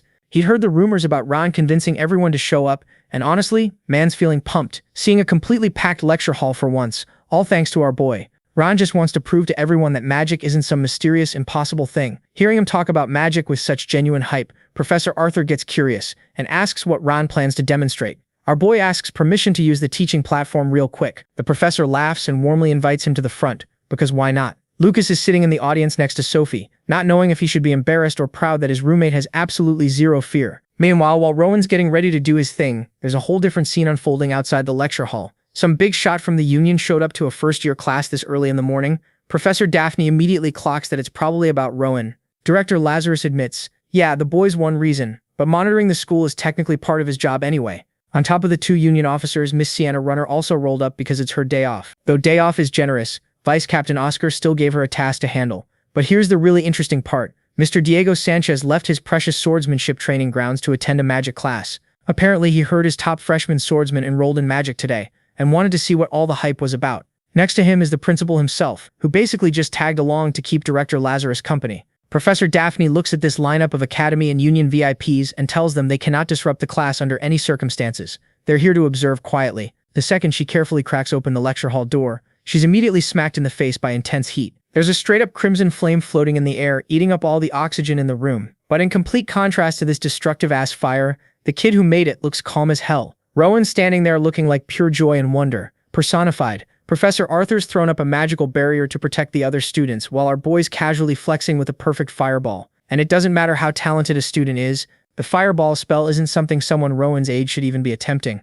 This spell is straight up outside the first-year curriculum. Hell, even the fire arrow, which is a whole tier below the fireball, isn't mastered by students until their 5th year, and even then only by the naturally gifted ones. So how the hell did this small boy crack the code on a spell he shouldn't be touching for another 5 years? All the students are so mesmerized by the flames that literally none of them notice the group of important-ass people who just walked in. The principal's staring at the fireball, thinking he's never seen a spell radiate such pure, refined energy. It's almost like watching holy magic. Diego is a sword master, but even he can tell this spell's density and stability are abnormal as hell. Director Lazarus is thinking this defies all common sense. Sure, technically a first year shouldn't be doing this, but the fireball is categorized as a simple spell overall in the grand scheme of things. That said, watching Rowan hold this fireball in midair is still insane. The weird part, the fire's maintaining a consistent size and temperature without even flickering. By all logic, this isn't a normal fireball. It's something completely different. Sienna had already witnessed Rowan's crazy natural mana sense before, but she's still wondering, how the hell could a boy who grew up in a corrupt-ass shelter be capable of such beautiful, advanced magic? She's completely entranced by the dancing flames in the middle of this packed lecture hall. Then she snaps out of it and reminds everyone about Rowan's collapse yesterday. She's worried he might not be fully recovered yet, so maybe he shouldn't be pushing himself with such a difficult demonstration.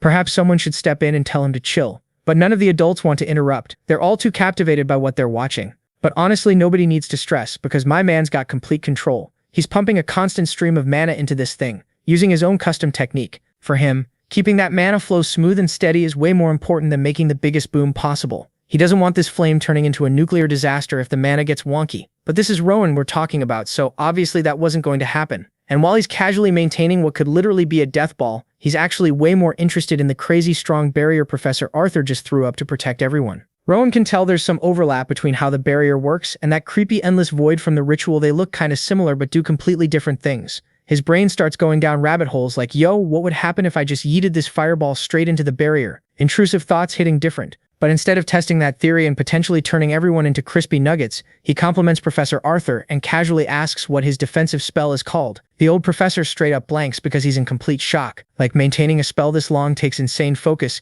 yet this kid's out here having a full conversation while keeping perfect control of his magic. The absolute audacity of this child. Before anything more wild can go down, Arthur decides to end this whole thing. He manipulates his barrier to completely wrap around and suffocate the flames. Instead of being bummed his fun's over, Ron's just in pure awe at how clean that was. With the dean's final move, the fireball completely vanishes, and everyone in the room gasps after holding their breath through that entire roller coaster. Looking at this young menace, Professor Arthur genuinely can't decide if he should yell at this kid or give him an award for breaking every magic safety rule ever written. Right then, Director Lazarus confidently walks onto the stage while clapping for our boy. He answers Rowan's earlier question, explaining that the barrier was Arthur's signature move, the Azure Flame Barrier. Hearing this, Rowan turns to his professor and tells him that's a badass name. Arthur's like, I didn't name it, which means someone else blessed his spell with such a fire title. Since they're talking about names anyway, the dean asks if Rowan's fiery display has a name too.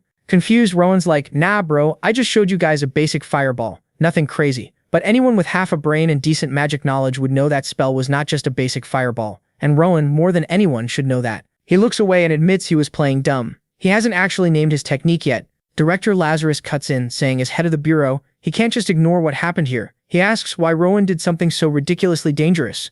Without missing a beat, Rowan answers straight up. He was confident he could control the fire, and was sure Professor Arthur had his back no matter what. He had no other agenda except showing his classmates what's possible. He wanted to give them confidence in their own magic. Maybe some were curious, but too scared to try. The dean points out that casting a fireball before graduation is already incredible, so what do you call a freshman who did that? This was Rowan's way of proving nothing's impossible. He can only talk like this because he's completely clueless about what an absolute freak of nature genius he actually is. Still, Professor Arthur is feeling kind of awkward as an educator. He's wondering if he's been accidentally holding back the younger generation with his boomer teaching methods. This young kid just made him realize his old-school approach might not work for every student. Then Rowan turns to the dean and asks for a bit more stage time. There's still something else he wants to show everyone. This time, our boy calls his roommate Lucas up, catching Lucas completely off guard. Lucas is internally screaming like, why am I the guinea pig? But walks toward the stage anyway, because what else is he gonna do? Once Lucas gets there, Rowan excitedly explains he wants to help this swordsman cast his first spell. The way Rowan sees it, magic and swordsmanship are both just different flavors of mana manipulation. Lucas trains his body in mana every day, so he should be able to dabble in magic too, right? Here's the thing. This dude who's failed freshman year 3 times has never cracked open a magic book in his life. How's he supposed to cast a spell?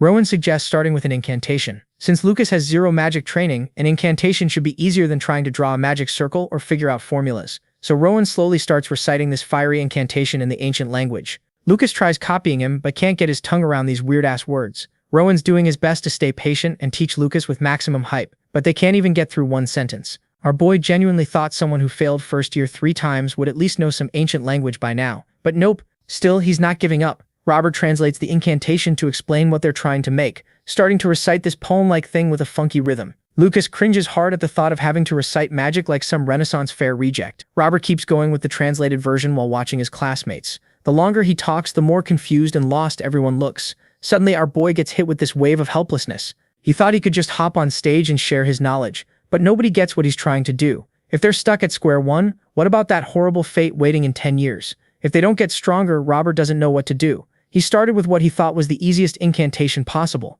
something even Lucas should be able to grasp. But not only are the other students lost, even Sophie, of all people, looks totally confused, like Robert speaking Klingon. Our prodigy just freezes up. Before things spiral into a full anxiety attack, Arthur swoops in for damage control, praising Robert for a solid first try at teaching. That said, he asks if Robert could teach him the spell formula for this modified incantation. The request snaps Rowan out of his panic spiral. He uses telekinesis to grab a piece of chalk and starts writing out the full formula on the board. Everyone's equally amazed and entertained by how smooth that was. Like bro didn't even need his hands. It doesn't take long for him to write down the complete blueprint. Arthur summons his barrier again, but this time it's protecting the people on stage instead of the audience. Director Lazarus and the dean study the writing on the board with laser focus. When asked where he learned this formula, Rowan casually says he never copied it. He saw what Professor Arthur wrote and just tweaked it. Anyone with a trained eye can immediately tell this is not a simple tweak. The boy adjusted a few things to create a spell that worked better for him personally. He doesn't realize how crazy his claim actually is, but he's basically saying he invented a completely new spell formula from scratch. The director and dean exchange a look. They need to have a serious talk about what to do next, and will call a meeting elsewhere. Before leaving, Director Lazarus thanks our boy for showing off such an innovative formula. Meanwhile, the dean turns to the dark elf and asks her name. She introduces herself as Sienna from the Pillar of Faith, saluting all formally. Then the dean unexpectedly dumps the rest of today's lecture onto her. She can teach them anything, tell them to study, practice swordsmanship, or whatever. Anything's cool as long as nobody dies. Professor Diego also has the audacity to dump his next class onto poor Sienna, who was literally just vibing in the wrong place at the wrong time. Before he dips, there's one last thing. Professor Arthur drops the magical barrier that was separating them from the students. The adults make their exit to discuss some serious business, leaving Sienna alone with a classroom full of chaotic first years, the lecture halls buzzing with whispers about what just happened. Sienna shuts all of them up by slamming her hand down on the table. That one move scares most students into dead silence. Sienna, runner of the Pillar of Faith, announces she's been temporarily assigned to cover the remaining classes. She's going to treat this like a real class, and they better do the same. Everyone must participate like she's an actual professor. Sienna might sound all professional and confident, but internally she's freaking out. She's completely out of her depth here. She was not built for teaching, bro. And like, can you blame her? She's supposed to be a soldier on the ground and eye candy for us. Wait, that's not right. Anyway, the entire faculty, including everyone who witnessed Rowan's whole magic showcase, just got called in for an emergency meeting. Some of these professors are bugging out because apparently this type of emergency committee meeting hasn't happened in years. Like some of these folks have never even experienced this before. They're sitting there sweating like what the hell is going on. Director Lazarus walks in, all professional and calm as usual, ready to drop the main agenda about Union Academy's education policy. First up on the chopping block, our boy Rowan, the literal reason they're all here in the first place. Professor Arthur stands up and lays out all the facts about this kid and his fireball situation. The old man's mind is blown, because apparently this freshman, a literal first year, just looked at a complex spell and went, nah, I'm gonna do my own thing, and created something completely unique. Sure, the power was weak, but homie straight up edited the magical formula like he was remixing a beat.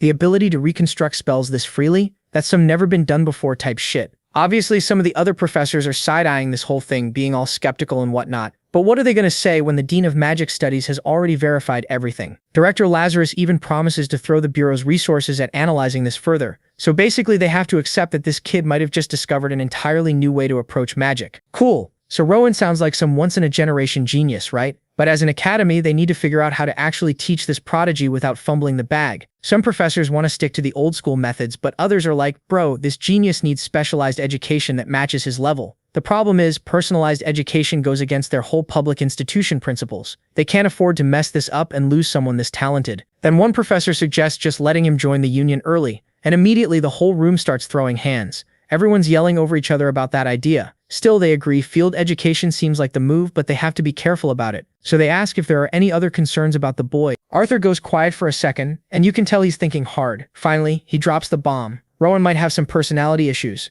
The other professors are confused as hell because from what they've heard, the kid's kind and polite. Arthur's not denying that, but he's worried Rowan doesn't really consider other people's feelings. See, the union values ability and performance above everything else. With Rowan's insane talent, he's going to stand out immediately. But the way he is right now, the boy might struggle getting accepted. He could fail the final stage of the admission exam, which is just a simple interview with someone who actually cares about character. Some professors immediately jump to Rowan's defense, saying his actions came from good intentions. He's just clueless, and accidentally makes people uncomfortable. For students to grow together, the skill level needs to be somewhat balanced, but the gap between this prodigy and the other freshmen is too damn big. We're talking about a child who can invent new magic on the fly. Since the council's just going in circles, Director Lazarus suggests they bring the boy in for an interview. Everyone agrees it's a good idea, so nobody objects. A few moments later, Rowan gets escorted into the faculty room and sits down at this massive meeting table looking nervous as hell. Professor Daphne tries to make him comfortable and asks what he's feeling. She guesses he feels bad about what happened with Lucas earlier, and she hits the nail on the head. Rowan admits he's frustrated for not understanding his friend's capabilities properly. Arthur jumps in, trying to comfort him about how difficult teaching magic is today, showed him that reality firsthand. So Rowan's been sitting there overthinking and has formed some theories about his classmates.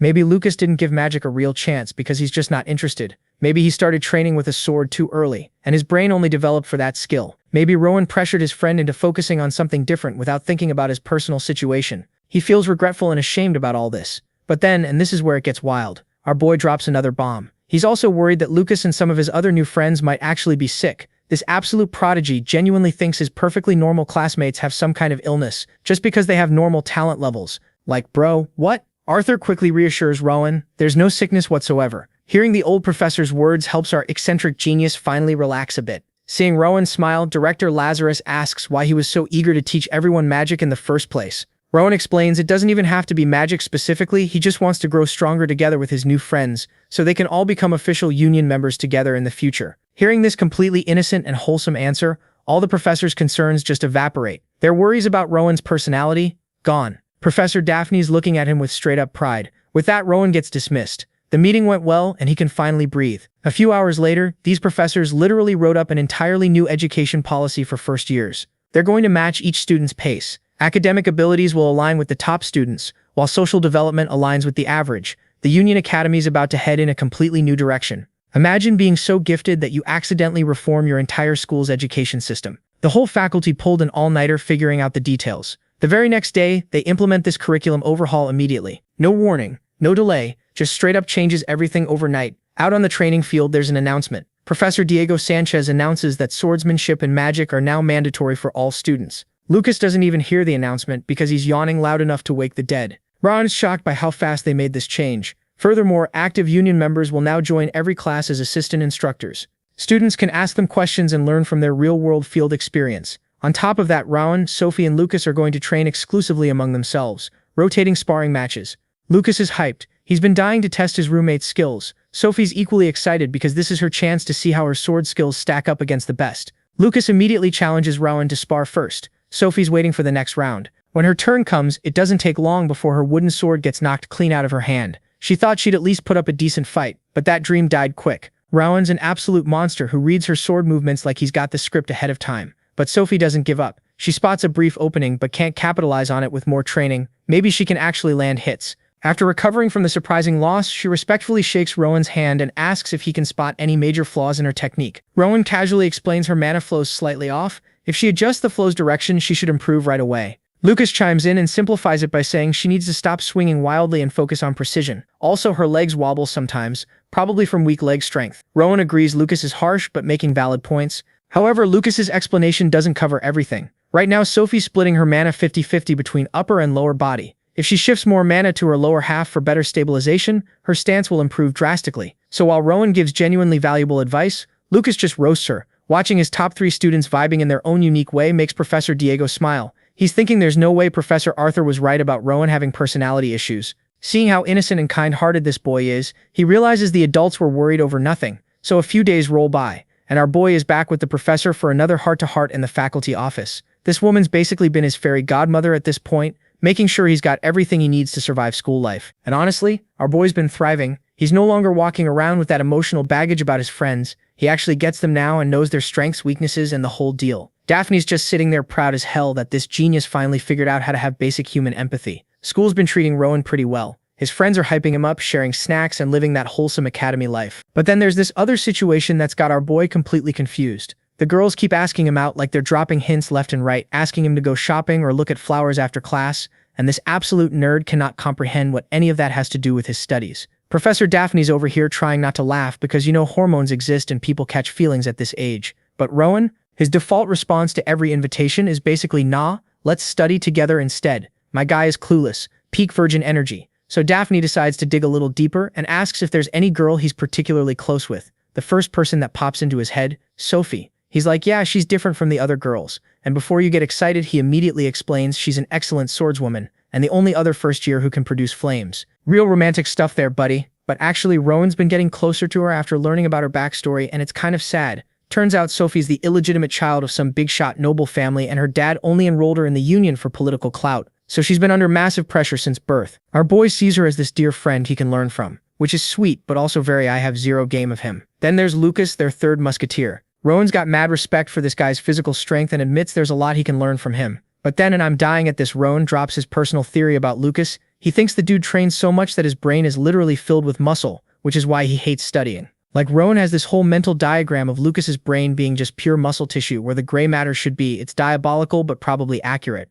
As a good friend, Rowan's been tutoring this blockhead just to make sure he doesn't fail first year again. That's what good people do, apparently. Professor Daphne's sitting there a little creeped out by this analysis, but she's accepted that geniuses just think differently. After his therapy session with Daphne, Rowan heads over to Arthur's office to talk about his constitution problem. And look, it's hard to feel sorry for this kid. He's got peerless magical talent, but his physical stats are mid. But Rowan's insistent because he wants to wield much more powerful magic, and he's got his reasons. Arthur breaks down the options: magic tools that amplify mana or items that store powerful spells. Both sound great in theory, but they're not exactly sitting on Amazon Prime. If they were easy to get, everyone would be a mage. The magic tools you can buy are either single-use garbage or so poorly made they're useless for the kind of magic Rowan's trying to unlock. The other option? Elixirs. These bad boys can recover mana, heal illnesses, increase your mana pool, and basically give you a stat boost in every way. They come in all shapes and sizes, and they're all extremely rare. And even if Rowan somehow got his hands on one, there's no guarantee it would actually help him. But hey, he's still young, so it's too early to give up hope.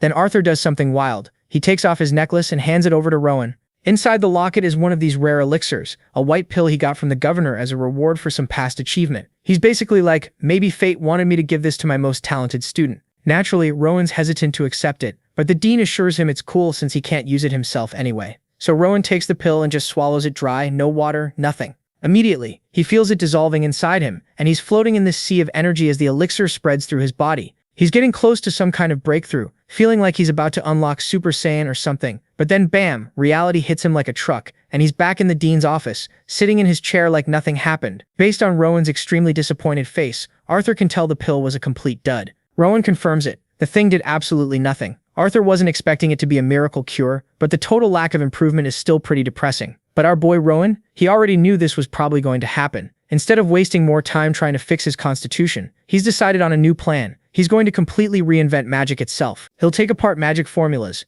master mana manipulation, and create his own custom branch of magic perfectly suited to him. Honestly, if you can't change your body, just rewrite reality. That's big brain energy right there. At least now he can focus on one solution instead of chasing multiple dead ends. Fast forward 6 months. Today's a big day, the final exam for the first-year magic studies course. Rowan's standing before the panelists, Arthur and director Lazarus, and just casually produces 2 small fireballs in his hands. No words, no incantation, nothing. The 2 old guys are clearly impressed and captivated by this masterful display. Then Rowan cranks it up and makes those small flames rage, growing them way larger. They've seen it before, but watching Rowan handle mana directly never gets old. It's an incredible talent. At this rate, he might start combining different branches of magic. But even though everyone's praising him, Rowan's over here worried that his magic is too weak to be useful in the Union. Arthur has to reassure him. Bro, casting spells without incantation already puts you on par with a 4th-class mage. You're officially a high-level mage. No one can dispute that. He tells Rowan to stop worrying about destructive power and focus on his strengths, to keep going down this unique path he's carved out for himself. The dean then challenges him to analyze and recreate spells up to the 4th class based purely on his own understanding. And to make it easier, he's getting free access to ancient texts in the library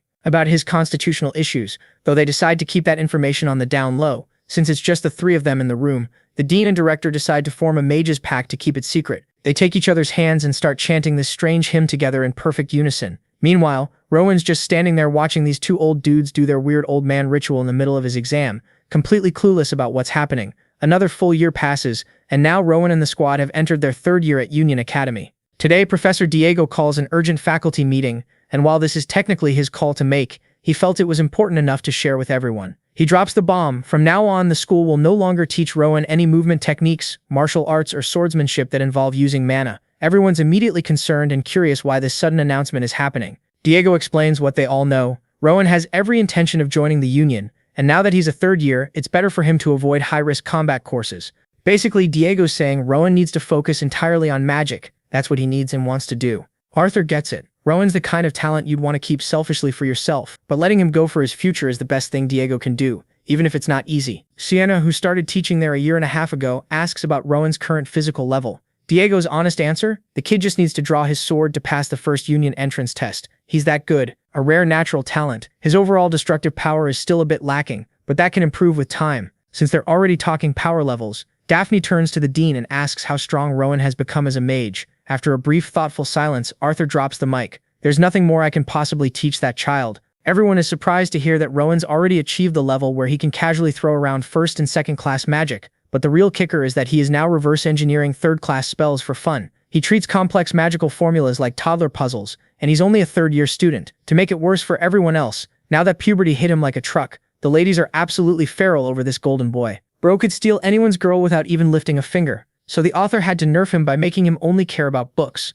Otherwise, this would have turned into a harem anime real quick. After another boring lecture wraps up, Professor Arthur pulls Rowan aside to tell him about this magic scholarship tournament that's happening. Naturally, their homegrown genius is the perfect representative. Rowan's like, wait, what tournament? Despite being here for 3 years. Turns out this event used to happen so mages could share ideas, but it died out as magic became irrelevant. But now it's back, and get this. It's all because of Rowan. The dean drops this bombshell casually, and our boy's genuinely shocked. Here's what went down. Rowan's reputation finally reached Schwarin, the autonomous kingdom and home to the Magic Tower, basically, the Harvard of Wizardry. The Tower Master is a duke, and they're completely isolated from everyone. Professor Arthur actually trained there until he became a high-level 3rd class mage. Since he knows how those mages think, he explains they're driven by pure curiosity. Those magic fanatics heard rumors about a 4th class mage at Union Academy, and while everyone's throwing that title around, Rowan's still humble about it. This whole event is basically an academic conference to verify if he's legit. Schwarin wants to debate their golden boy and see if he's really about that life. Now, Rowan could just pass on this,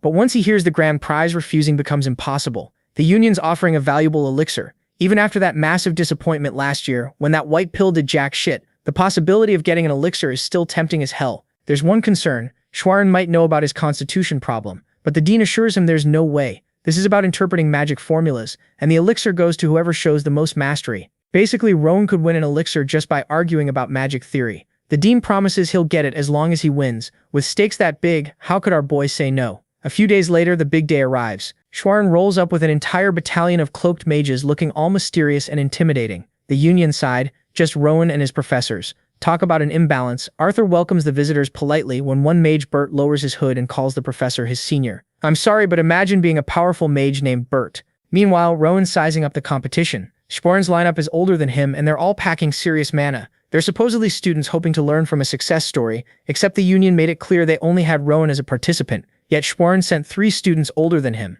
These petty mages never change. Still trying to flex when Arthur presents Rowan as their sole representative. Bert pretends to be shocked, like, oh my, just one student? Give me a break. While the adults exchange fake pleasantries, the competitors watch each other silently. Rowan feels one Schwarn student's intense gaze, so he just gives the guy a friendly smile. The dude gets flustered, probably because Rowan's too pretty, and quickly looks away. After a sportsmanlike handshake, the conference is set to begin in the competition hall that afternoon. Hours later, spectators fill the hall. Some junior students worry their senior Rowan will face 3 people by himself and might get hurt. Then the girls start screaming their support so loud they almost shatter Lucas's eardrums. He's like, can y'all chill? And points out this is just a debate, not a death match. But the girls argue debates can be just as dangerous. What if senior Rowan gets hurt by harsh words? I'm dying at this logic. Lucas is shocked these junior girls even know who he is. But honestly, he's always glued to Rowan's side. Beside him sits Sophie. They both came to watch their friend dominate, using only words. Professor Daphne walks up to announce the official start. She declares the beginning of the scholarly exchange, and those junior girls raise a cloth banner with Rowan's name on it.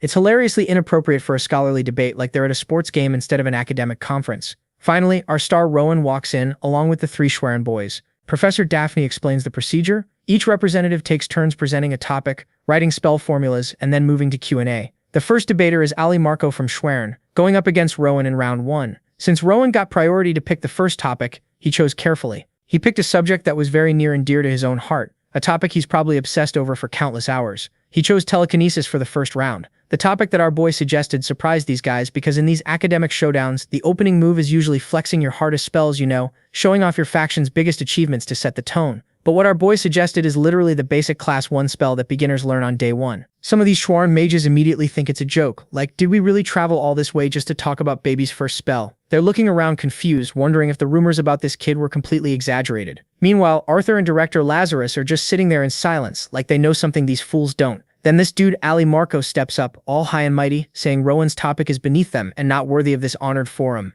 And Rowan hits him with the, oh, so you're mocking Schwarn? He explains that even something as basic as telekinesis has deep complexities worth discussing. Seriously. But Ali's not having it, saying diving deep into such a simple spell would be a waste of everyone's time. Rowan drops the philosopher bomb, but aren't mages supposed to devote time to exploring truth, no matter how small? And honestly, he cooked him with that one. Ali Marco, running out of patience and excuses, finally agrees to debate telekinesis. Being the polite genius he is, Rowan asks Ali what topic he had prepared, since he doesn't want to be rude about the format. And this is where Ali severely underestimates our boy. He smugly proposes debating the fireball spell instead, condescendingly explaining that it might be difficult for someone Rowan's age, but he's cool with an easy opponent. Arthur immediately clocks what's happening. Sharwin must have heard about Rowan's fireball abilities and is trying to trap him. But plot twist, Rowan throws a curveball at everyone. He's like, you know what? Let's do both. Telekinesis and fireball together. As a package deal, because why just talk about spells when you can combine them on the spot and blow everyone's minds? Then our boy casually picks up a piece of chalk with his mind, no chant, no hand gestures, nothing, and starts writing his formula on the board. Alma Marco is shook. This kid just no-chanted cast like it was nothing. Not wanting to be completely outdone, Ali also uses telekinesis to write his arguments, but he has to continuously chant the whole time just to maintain the spell. The difference in skill is already embarrassing. The Schwerin mages are squinting at the board trying to figure out what Rowan's writing, slowly realizing this absolute madman might be trying to create a new spell by combining 2 different established spells on the spot. Surely not, right? Right? When it's time to explain their work, Aldi goes first. He writes out the complete separate formulas for telekinesis and fireball, the standardized versions established by great wizards with no room for recombination. Now it's Rowan's turn, and he steps up to the podium gathering his thoughts. He starts explaining how telekinesis is basic enough that anyone with a little mana can do it, and originally he was just going to argue that people misuse it by relying too much on raw magical power. But thanks to Ali's interesting suggestion from earlier, he got inspired to try something more exciting, combining 2 established spells. He points to his board showing the rewritten formulas. The first part is about controlling an existing fireball using telekinesis. Cool but not world-shattering. But the second version, that needs a demonstration. The chalk he's been manipulating starts spinning faster and faster until it generates a spark of flame. In just a few minutes, this boy had formulated a method to transform an object controlled by telekinesis into a literal fireball. He deconstructed the very essence of magic itself. Just for fun, the Schwerin mages are having a collective meltdown. This single demonstration is challenging everything they've ever been taught about magic. For anyone unfamiliar with Rowan's abilities, the complete shock must be disorienting. Thankfully, the Union Academy faculty have gotten used to their resident genius breaking reality on a regular Tuesday. While still spinning the flaming chalk, Rowan continues lecturing about high-level concepts related to these supposedly basic spells. None of the Schwerin seniors can keep up, and Ali Marco, man, is going through an existential crisis in real time, realizing he foolishly challenged a deity. After finishing his master class and making people feel intellectually inadequate, Rowan genuinely asks Ali if he has anything to add or if he could correct him if he missed something. And here's what's worse. Rowan is being completely sincere. He actually wants to learn more, but Ali can't replicate the feat, can't understand a single thing, and is about to be humiliated by magic incarnate, disguised as a child. The pressure is closing in, time's running out, and Ali can't handle it anymore. He suddenly coughs, blood starts pouring from his nose, and he just collapses. My guy literally got knocked out by words. Even Rowan didn't see that coming. They rush Ali to the infirmary, and just like that, Rowan continues his undefeated streak, winning the coveted elixir with facts and logic. Bert, the mage, hands over the prize, thanking Rowan for the show despite their loss. He recommends Rowan wait before drinking the elixir, though consuming it too young can cause side effects. He should wait until around graduation, which is still 2 years away. Now that we've finished watching mages get their souls destroyed,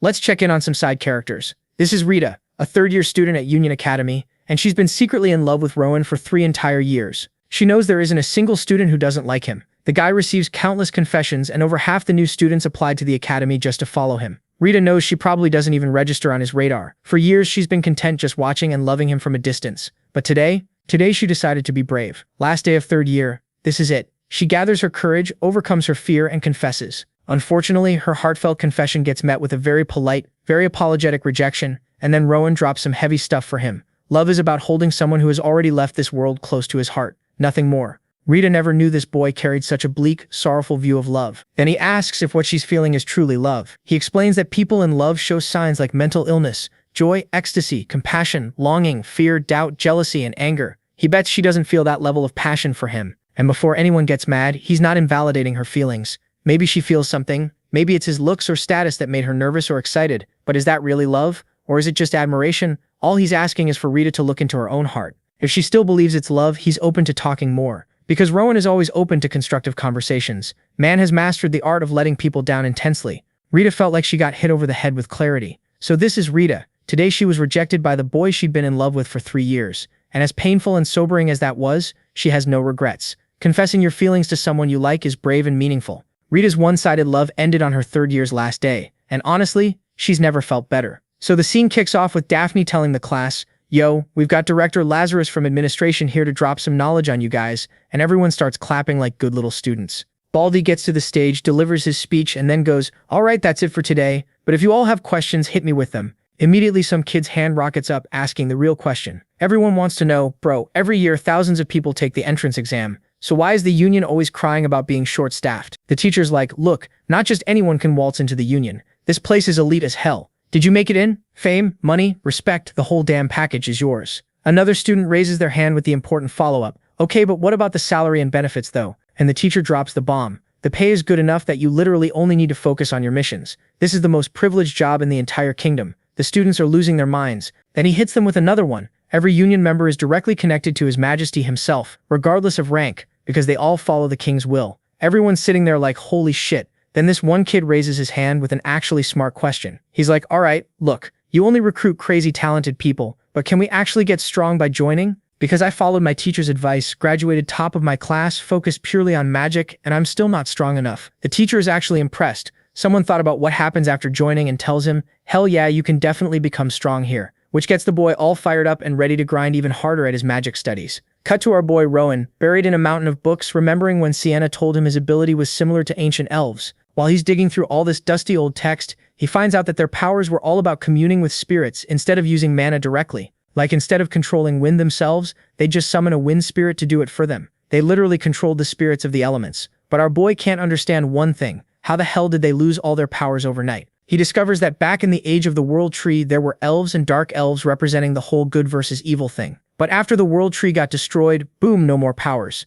Even more bizarre, the world kept getting separated and merged across different timelines until humans took over and elves became basically endangered. Rowan's sitting there looking depressed because there aren't any clues about his specific powers in this whole story. He's now certain that the flow he's been seeing is mana, not spirits. So our boy went to Arthur with his questions, and the old man is confused. He's like, "Dark magic? What are you talking about?" Rowan says how he went through many books but barely anything was written about it. The old man explains that ever since the Grave group started messing with dark magic, they became public enemy #1 for the Union. Rowan's looking worried, and tells him he only saw Rita's magic technique. It looks like some ancient language, but he's not sure if it does the same thing. The old man points out the real difference is in the mana itself. Rowan's like, "Oh damn, yeah, that makes sense." Arthur explains that while Rowan can't see his own mana yet, those bastards from using dark mana are using dark mana. That's when it clicks for Rowan. The mana he saw earlier was dark mana. He asks what dark mana even is, and the old man drops this heavy-ass explanation. If regular mana makes up everything in the world, dark mana corrupts it and makes the world evil. He explains that the demon world is literally made of dark mana. Demons use it like battery power, and these Grave group bastards are basically using the same demonic energy. He tells Rowan that sometimes he's noticed cloudy mana hanging around him. The teacher explains that dark emotions can turn your mana dark. Rowan's like, "So what's the end game for these dark magic groups anyway?" And the teacher just deadpan says they want to destroy the world, because obviously that's Villain Playbook 101. Fast forward a few months and someone's asking Rowan if he's about to head to some salon. He says he's good and they're like, "We know you're good better than literally anyone else actually." There's some random dude standing there looking confused while Rowan's just watching two people bickering like actual toddlers. The girl tells him to come over whenever he's ready. As Rowan waves them off, he's thinking these two idiots are actually pretty good together. As he walks into his room, he's thinking about how time flew by way too damn fast, like someone hit the fast forward button on his life. Inside a box, there's this red potion, the elixir he was told to chug right before graduation. Meanwhile, Lucas and Sophie are talking among themselves about how their family members are going to be at the ceremony. Lucas is sure that his dad's definitely going to embarrass the hell out of him with some cringe speech at the ceremony. Meanwhile, Sophie is stressing about looking perfect so she doesn't shame her family in front of everyone. On the other hand, our boy is feeling a little bit sad since he doesn't have a family to embarrass him. But then he quickly gets rid of these depressing thoughts because these two idiots are his family. Now the family he's got to protect no matter what, even if they're complete dumbasses sometimes. That's something Pauline's mother taught him before she died, found family. Hits different. Walking around his room, he decides to drink the potion. And as he does, something within him changes immediately. Now he can see mana way clearer than before. Man just unlocked the HD vision upgrade. Then he notices the egg. Years have passed and this thing is still the same cryptic bullshit, just sitting there mocking him. He grabs the stone and channels pure mana into it, and thanks to the potion he can see way more details in the mana flow than ever before. At this point he thinks he can actually crack the seal himself, finally going to figure out what this mystery egg is about after years of blue-balling. He whips up a magic circle and focuses on the egg. His eyes go wide, the egg starts floating in mid-air all dramatic-like, releasing this insane amount of magic. He's completely stunned, staring at whatever the hell is hatching inside, probably thinking, "Please don't be a chicken. Please don't be a chicken." And what do you know? It was not a chicken from the egg that popped out, nor was it some majestic phoenix. Nah, it's this black bird with yellow hair. Our boy's squinting at this thing like, "Bro, is this an owl?" And immediately this bird takes personal offense, puffing up all angry like, "How dare you?" He's sitting there thinking maybe it's some rare mystical species or whatever, but then this emo bird just snuggles right up to him and he's like, "Alright, you're actually adorable, you can stay." Oh, and fun fact, the second this owl hatched, it just yoinked all the mana in the entire area. So what does our genius protagonist name this potentially world-ending creature? Owl. That's it. Just owl. Shakespeare is rolling in his grave. Meanwhile, over with Oscar. This man cannot believe his absolute disaster of a son is actually graduating. Like he's genuinely shocked. But then his thoughts drift to our boy Rowan, and he's getting all sentimental, thinking about how his idiot son only even made it to the academy because of Rowan. Now that graduation's here, Rowan's going to need a guardian, and Oscar's genuinely worried about what happens next. But then he notices something weird going down. All the teachers are huddled up arguing, and there's this lady going off about how she's been like family to Rowan for the past 5 years, and they have this strong bond. Meanwhile, some other professor is butting in, bragging about how Rowan's going to revolutionize magic, and they'll be doing groundbreaking research together after graduation. Oscar's just standing there watching this unfold like, hold up, are these grown adults seriously fighting over custody of this kid? Like, when did Rowan become the most popular person at this school? Cut to the graduation ceremony starting up. They call Rowan to the stage and he walks up with this confident-ass smile. Immediately the students start whispering, "Wait, did he get top of the class just because he's hot? What noble family is backing this guy?" See, they'd heard rumors that some illegitimate child from a big noble house was graduating today, and they're all assuming it's our boy. Then Rowan grabs the mic and absolutely shatters their assumptions. He starts telling his backstory, how he used to beg in the streets, how he was literally about to be sacrificed to some dark cult before the Union had to swoop in and rescue him from becoming a ritual snack. After that, he joined the school, learned magic, made actual friends, and decided his entire life mission would be protecting people. He's giving this whole heartfelt speech, thanking everyone who helped him become the righteous hero he is today, and his classmates are straight up tearing up. His teachers are nodding like proud parents, thinking, yeah, that's my boy right there. Later, they're walking through town and his homie asks if he's taking the union entrance exam after the ceremony. Rowan's like, yeah, that's been the plan all along. Lucas mentions his dad's looking for him, but then Rowan notices Sophie looking sad as hell. He asks if she's okay, and she admits she's nervous because she completely botched her speech in front of the crowd earlier and is low-key spiraling. Ronan, being the wholesome protagonist he is, puts a hand on her shoulder and goes, don't worry, we'll all get into the union together and show them what you're worth. She's blushing and nodding, feeling all motivated now. They arrive at the union, and the place is absolutely packed. Ronan walks up to the register and introduces himself as a union school graduate. Immediately, people start side-eyeing him. Wait, isn't the minimum age for this exam 15? How young is this kid? The registrar checks his info and goes, oh damn, you're the top graduate from union school, and confirms his registration, handing him a ticket to the testing area. People in line behind him start murmuring, okay, maybe this kid's different. I heard he can actually use magic without exploding. Ronan meets back up with Lucas and Sophie, and they explain the first round you just have to demonstrate your skills in front of a supervisor. Ronan gives them a confident smile and says, just do what you always do, and let's meet up after we pass. They're all hyped when the announcer calls out, next candidate, union school top graduate, Ronan. Our boy walks into testing area 1, and suddenly this massive golem just materializes in front of him and charges straight at him like it's got a personal vendetta. The test begins and Rowan casually raises his hand. Blue mana starts swirling around it, and everyone watching is absolutely gawking because apparently this level of mana control is not normal for a kid his age. Here's what our boy did. He analyzed the golem's entire mana structure in like what, a few seconds? Once he's got that info locked down, manipulating and changing it becomes child's play. So what does he do? He initializes the golem's self-destruct sequence. Just straight up tells it to delete itself. In the next second, this golem starts melting like a chocolate cake, someone left in the sun. It's just dripping and dissolving until only its core is left floating in the air. Then the core just drops to the floor, and with that, the test was over. And for a second, no one can believe what just happened. Even though he just saw what our boy did, the examiner still couldn't believe it. He'd assumed Rowan was like every other basic student who could throw some ice shards and fireballs, maybe a lightning bolt if they were feeling fancy. But nah, Rowan just casually pulled out some god-tier spell work that had the entire crowd absolutely losing their mind. Everyone's whispering like, yo, did you see that? What kind of broken magic was that? Lucas comes sprinting over and nearly tackles him with a bear hug. Hyped out of his mind, congratulating him for passing. Then he gestures at the other examinees and goes, bro, look at them, they're shook. You just went full Sweatlord in round 1. What are the rest of us supposed to do? Uninstall and go home? Lucas is cackling, then puffs out his chest and announces, too bad for everyone going after you. Cause the great Lucas Tremaine hasn't even had his turn yet. The vibe was fun and hype, but then Rowan notices Sophie looking worried as hell, so he calls out to her trying to gas her up. Yo Sophie, I'm looking forward to your performance. Let's all get into the union together. She gives him this tiny smile and thanks him, but you can tell she's still nervous as hell. The examiner calls her name next, and Sophie's literally trembling as she walks up. You can see the fear radiating off her. Lucas tries to encourage her. Stay calm, you got this. She turns back, gives them a smile, and heads to the stage. As she steps up, the golem spawns in and she draws her sword. Some know-it-all in the crowd immediately starts commentating. Oh, she's using the Pabble sword technique. Then he squints and goes, wait, her stance is trash though. The girl next to him asks how he even knows that. And this dude's like, I've trained with the Pabble family before, so I know their style. He explains it's supposed to be this insanely difficult technique with continuous strikes that flow like an illusion, super hard to counter. But the key is depth. The blade work needs weight and precision. Looking at her stance, there's no depth whatsoever. The girl's worried now, asking what Sophie should do. And this bastard just casually says, I mean, at least she should have learned the basics before trying to show off in public. But Sophie didn't give a damn about rules or theory. She gripped her sword and charged straight at the golem. 1 second it was there, and the next it was gone. Like my motivation.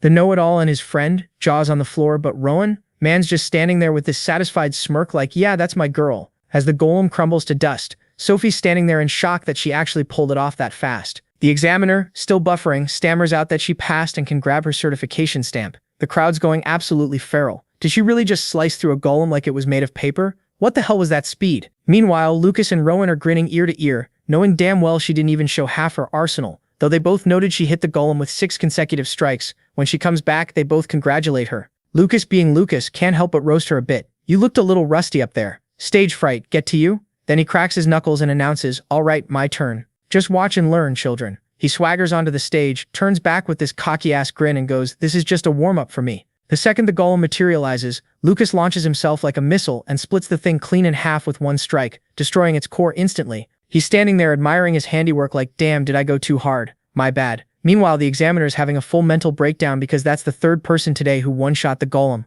Like, bro, what is this, a damn speedrun competition? Later that evening, they're chilling at Lucas's crib. Lucas tells Rowan to make himself at home and yell if he needs anything. Rowan thanks him for letting him crash there, and Lucas waves it off like it's nothing, then mentions dinner's ready and he should freshen up first. At dinner, there are carrots. Just carrots. Lucas's dad offers Rowan more, but he politely declines. Lucas immediately starts whining about the food and gets bonked on the head for being ungrateful. Rowan's just sitting there like, damn, this family dynamic is wholesome as hell. Then Oscar turns to Rowan and asks about the gifts.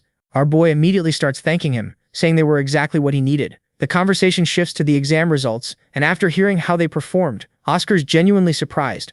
Like, he knew Rowan was special, but he didn't expect to see that level of magic at an entrance exam. But now that he knows what the boy's capable of, man's hyped as hell about the second round. Cut to 1 week later and it's test day again. 2 examiners are watching everything go down, complaining about how way too many people passed this time, so now they gotta extend the whole exam. But out of everyone there, our boy and his crew immediately catch their eye. Meanwhile, Rowan's thinking how lucky he is that he didn't have to fight Lucas or Sophie, but then he's like, wait, who am I actually fighting? His eyes go wide when he spots someone familiar. It's that know-it-all dude from before, the one who was commentating on Sophie's sword moves. The guy walks up to Rowan and asks, have we met before? Rowan's like, yeah man, you were breaking down sword techniques during the first test. I was actually pretty impressed. I'd love to pick up some stuff from you. The guy doesn't remember him at all. He pulls out his sword and goes, well, since I'm a graduate now, let me teach you some lessons, kid. They square up across from each other, and the examiner signals the fight to start. The fight kicks off, and our boy decides to aura farm. He uses his telekinesis to snatch control of the guy's sword, and for a second this dude doesn't even realize what's happening. Rowan's just standing there all chill, while this guy is losing it, looking absolutely confused and stammering, wait, hold on. But Rowan doesn't wait. He hits him with the magic again, and dude's sword starts floating above him like it's possessed. The examiner asks, would you like to continue? The guy can't believe some kid is toying with him like this. His ego's destroyed, so he confidently announces, I don't need a weapon to handle some arrogant boy. Rowan lifts one finger, and the guy immediately realizes he's screwed as he watches his own sword flying straight at him. Before he can even react, he gets taken out by his own weapon, with Rowan just casually standing beside him, as the dude lies there on the floor completely destroyed both mentally and physically. The examiner's having a whole crisis like, how is this kid even doing this? He declares Rowan the winner and tells him to get ready for the next match. Rowan, still kinda shocked at how easy that was, gives a polite smile and says, good match. A few days later, Rowan's reading his letter. It's final test day. While getting ready, he thinks about how all his hard work has brought him here. He's so close to getting into the Union, his dream's right there. But thinking back on his past fights, he realizes his attack patterns have gotten way too predictable. They haven't really changed much. He knows he's got to switch things up this time. He's always been counterattacking, letting opponents strike first, believing in turning the tables. Looking back at everything, he realizes he needs to learn new techniques and stop relying purely on instinct. After joining the Union, he has to level up. He can't keep doing the same thing forever. But right now, he needs to focus on the interview, since that's the last obstacle. Then it hits him. Wait, where's my owl? Right as he's thinking about it, the owl comes flying at him out of nowhere. He gets all excited, relieved that the thing he was looking for finally showed up. They both seem genuinely hyped to see each other, and Rowan asks if the owl's celebrating with him. Ever since it hatched, this bird's been pulling disappearing acts, just vanishing randomly and popping back up when Rowan's alone. Is this some kind of technique? He holds the bird in his hand, thinking about how whenever it disappears you can't sense its mana or its presence at all. It's like the owl dips into another dimension and comes back. He's still confused about whether this is even a real owl or some mysterious creature he doesn't know about yet. He tells the bird, once I get into the Union, I'll figure out how to actually talk to you. The owl seems happy and flaps its wings. Just then Rowan senses someone coming. He turns and it's Sophie calling for him. Rowan turns to chat with her real quick, but while he's talking, the bird just vanishes again. Rowan's shook. Sophie walks over and tells him it's time for the interview, so they should head out. The scene shifts to the Union building where people are waiting for their turn. Rowan notices there aren't many people left and mentions it. Sophie tells him only 50 students got picked for interviews. She thanks him, saying there's so many familiar faces here because of him. He brushes it off, saying it's because she kept up with him. Then someone shows up who stuns everyone. It's Lucas, and he's acting weird because he's nervous as hell. He tries to play it cool like, nah, I'm pretty normal right now. But his face is screaming, I'm freaking out. Sophie hands him a handkerchief to wipe his sweat before the interview, or he'll look like a disaster. Rowan jokes, you're never nervous unless it's about talking to adults. Maybe it's because of Deputy Director Oscar? Then some student walks out looking all defeated, shoulders slumped, and Rowan's like, didn't he just go in? How's he already back out? Lucas tells him how some people come right back out like they gave up halfway through, and Rowan immediately roasts him, saying he'd know better since he went to school way longer than them. Lucas, annoyed, goes, yeah, thanks bro, that's really gonna help my confidence. Rowan then asks, isn't this interview supposed to test our character? Lucas playfully puts him in a headlock like, are you saying I don't have good character? They both freeze when the examiner calls out. Next up, Rowan. Get ready. As Rowan stands in front of the gate, he notices it responds to people's mana. He thinks he'd like to check it out sometime, but not right now. When he walks into the room, there's nobody around. He wonders if maybe the interviewers aren't there yet, but then he hears a voice from behind calling him, telling him to come over. He follows the voice and reaches another door. As it opens, he's absolutely stunned by what he sees inside. He feels this overwhelming amount of mana coming from the room. There's a woman who looks like an elf, her eyes covered, welcoming him inside with this mysterious energy. Now this whole situation is way too confusing for our boy. For years, he'd imagined the leader of the Union would be some intimidating, battle-hardened warrior type, and instead, he gets this chill elf lady who's out here serving tea like they're at a book club meeting. The vibes are not matching the expectations at all. They are casually sipping the teas, but our boy's on high alert because the amount of magic and mana radiating off this woman is insane. Like this is the peak power level he's been dreaming about his entire life. Then she speaks up all casual like, "The tea seems to suit your taste." He snaps out of his internal crisis and agrees, "Yeah, it's warm and refreshing. It tastes like it was harvested this morning." Then she just drops it on him. "It's because of your unique body constitution, the one that can't store mana." And before he can process that bomb, she hits him with another one. "You must have been lonely all this time. It must have felt hard to reach this level." Robert goes silent, like completely speechless, because honestly, he'd never really thought about it like that. His heart's always been full because of his loved ones. He never felt lonely, but she keeps going. "Despite your loneliness, you grew up and became such a strong person. And damn, this hits different. People have praised his skills before and acknowledged his hard work. Sure, but nobody's ever truly understood his past struggles like this. This is the first time someone's actually seen him, really seen the loneliness he went through." Those words of kindness hit so hard that tears just start flowing. He's wiping them away, all confused, like, "Yo, why am I crying right now? Is it the mana she's emitting or what?" The governor tells him that even though his body is lacking, his heart is pure and honest. He's a kind and generous kid. Then she casually points at something and goes, "And you're accompanied by your little strange friend." For a second, our boy is like, what is she talking about? But then he realizes, oh, so she can see Owl. Owl flew over to her immediately and got head pats and some praise from the elf mommy. Now it's clicking for him. She doesn't just know about his past, she knows his present too. This woman knows everything. He starts thinking about that vision he saw earlier and wonders if she knows about that as well. Finally, he works up the courage to ask, "That vision I saw earlier, was that the future?" He's genuinely worried about what he saw. She pauses for a moment, then drops some wisdom. There's no such thing as a fixed future. If he saw something from the future, there's a chance it might not happen. Everything depends on him and his will. He becomes what he believes in the future he creates. What he saw was just one possibility, not a guaranteed outcome. He just has to work hard to prevent that possibility from becoming reality. That's what humans have been doing for ages. And just like that, our boy finally understands the path he needs to take and how to work toward his future. The man's smiling with genuine happiness now, like he just unlocked the secret to life. Cut to the next day at Oscar's house, and this man had prepared a feast, but with carrots. Naturally, because he loves carrots. He says he made them with extra effort, so they should celebrate properly.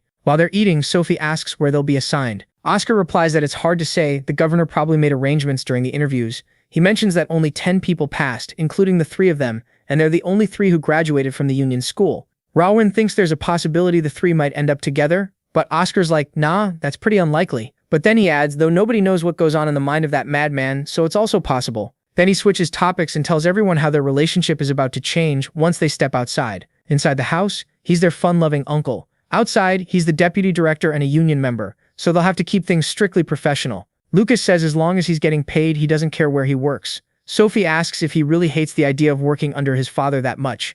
Lucas replies that it doesn't even matter because they've been distant as father and son from the beginning anyway. Rowan smiles, thinking Lucas has grown a lot. The man's keeping his personal and business life separate like an actual adult now. The scene shifts to the Union administration entrance, where they're being checked by the guard who confirms their names. Robert recalls that he's visited the administration building before, but he was never treated with this kind of respect. Now he feels like his status has genuinely changed. As they walk forward, he wonders what they'll be doing here. When they reach inside, they're shocked by what they see. It's a blacksmith chamber filled with intense heat and glowing metals everywhere. Turns out this is called the Book and Sword of the Union. They need their own custom weapons crafted to suit them. They're introduced to Ulrich, and this guy is as grumpy as any other dwarf you'd meet. He doesn't waste time with pleasantries, and immediately tells them to pick whatever weapon they like. Lucas immediately picks a longsword. Man knows what he wants. Sophie's still thinking about her options, while Rowan's just searching around looking lost. The dwarf blacksmith notices him, but focuses on Lucas first. He tells Lucas to grip it confidently and swing. Lucas does a test swing, and Ulrich analyzes it, saying, if they add more weight and sharpen the tip, it'll be way more destructive. They can also adjust the length so he can train with ease.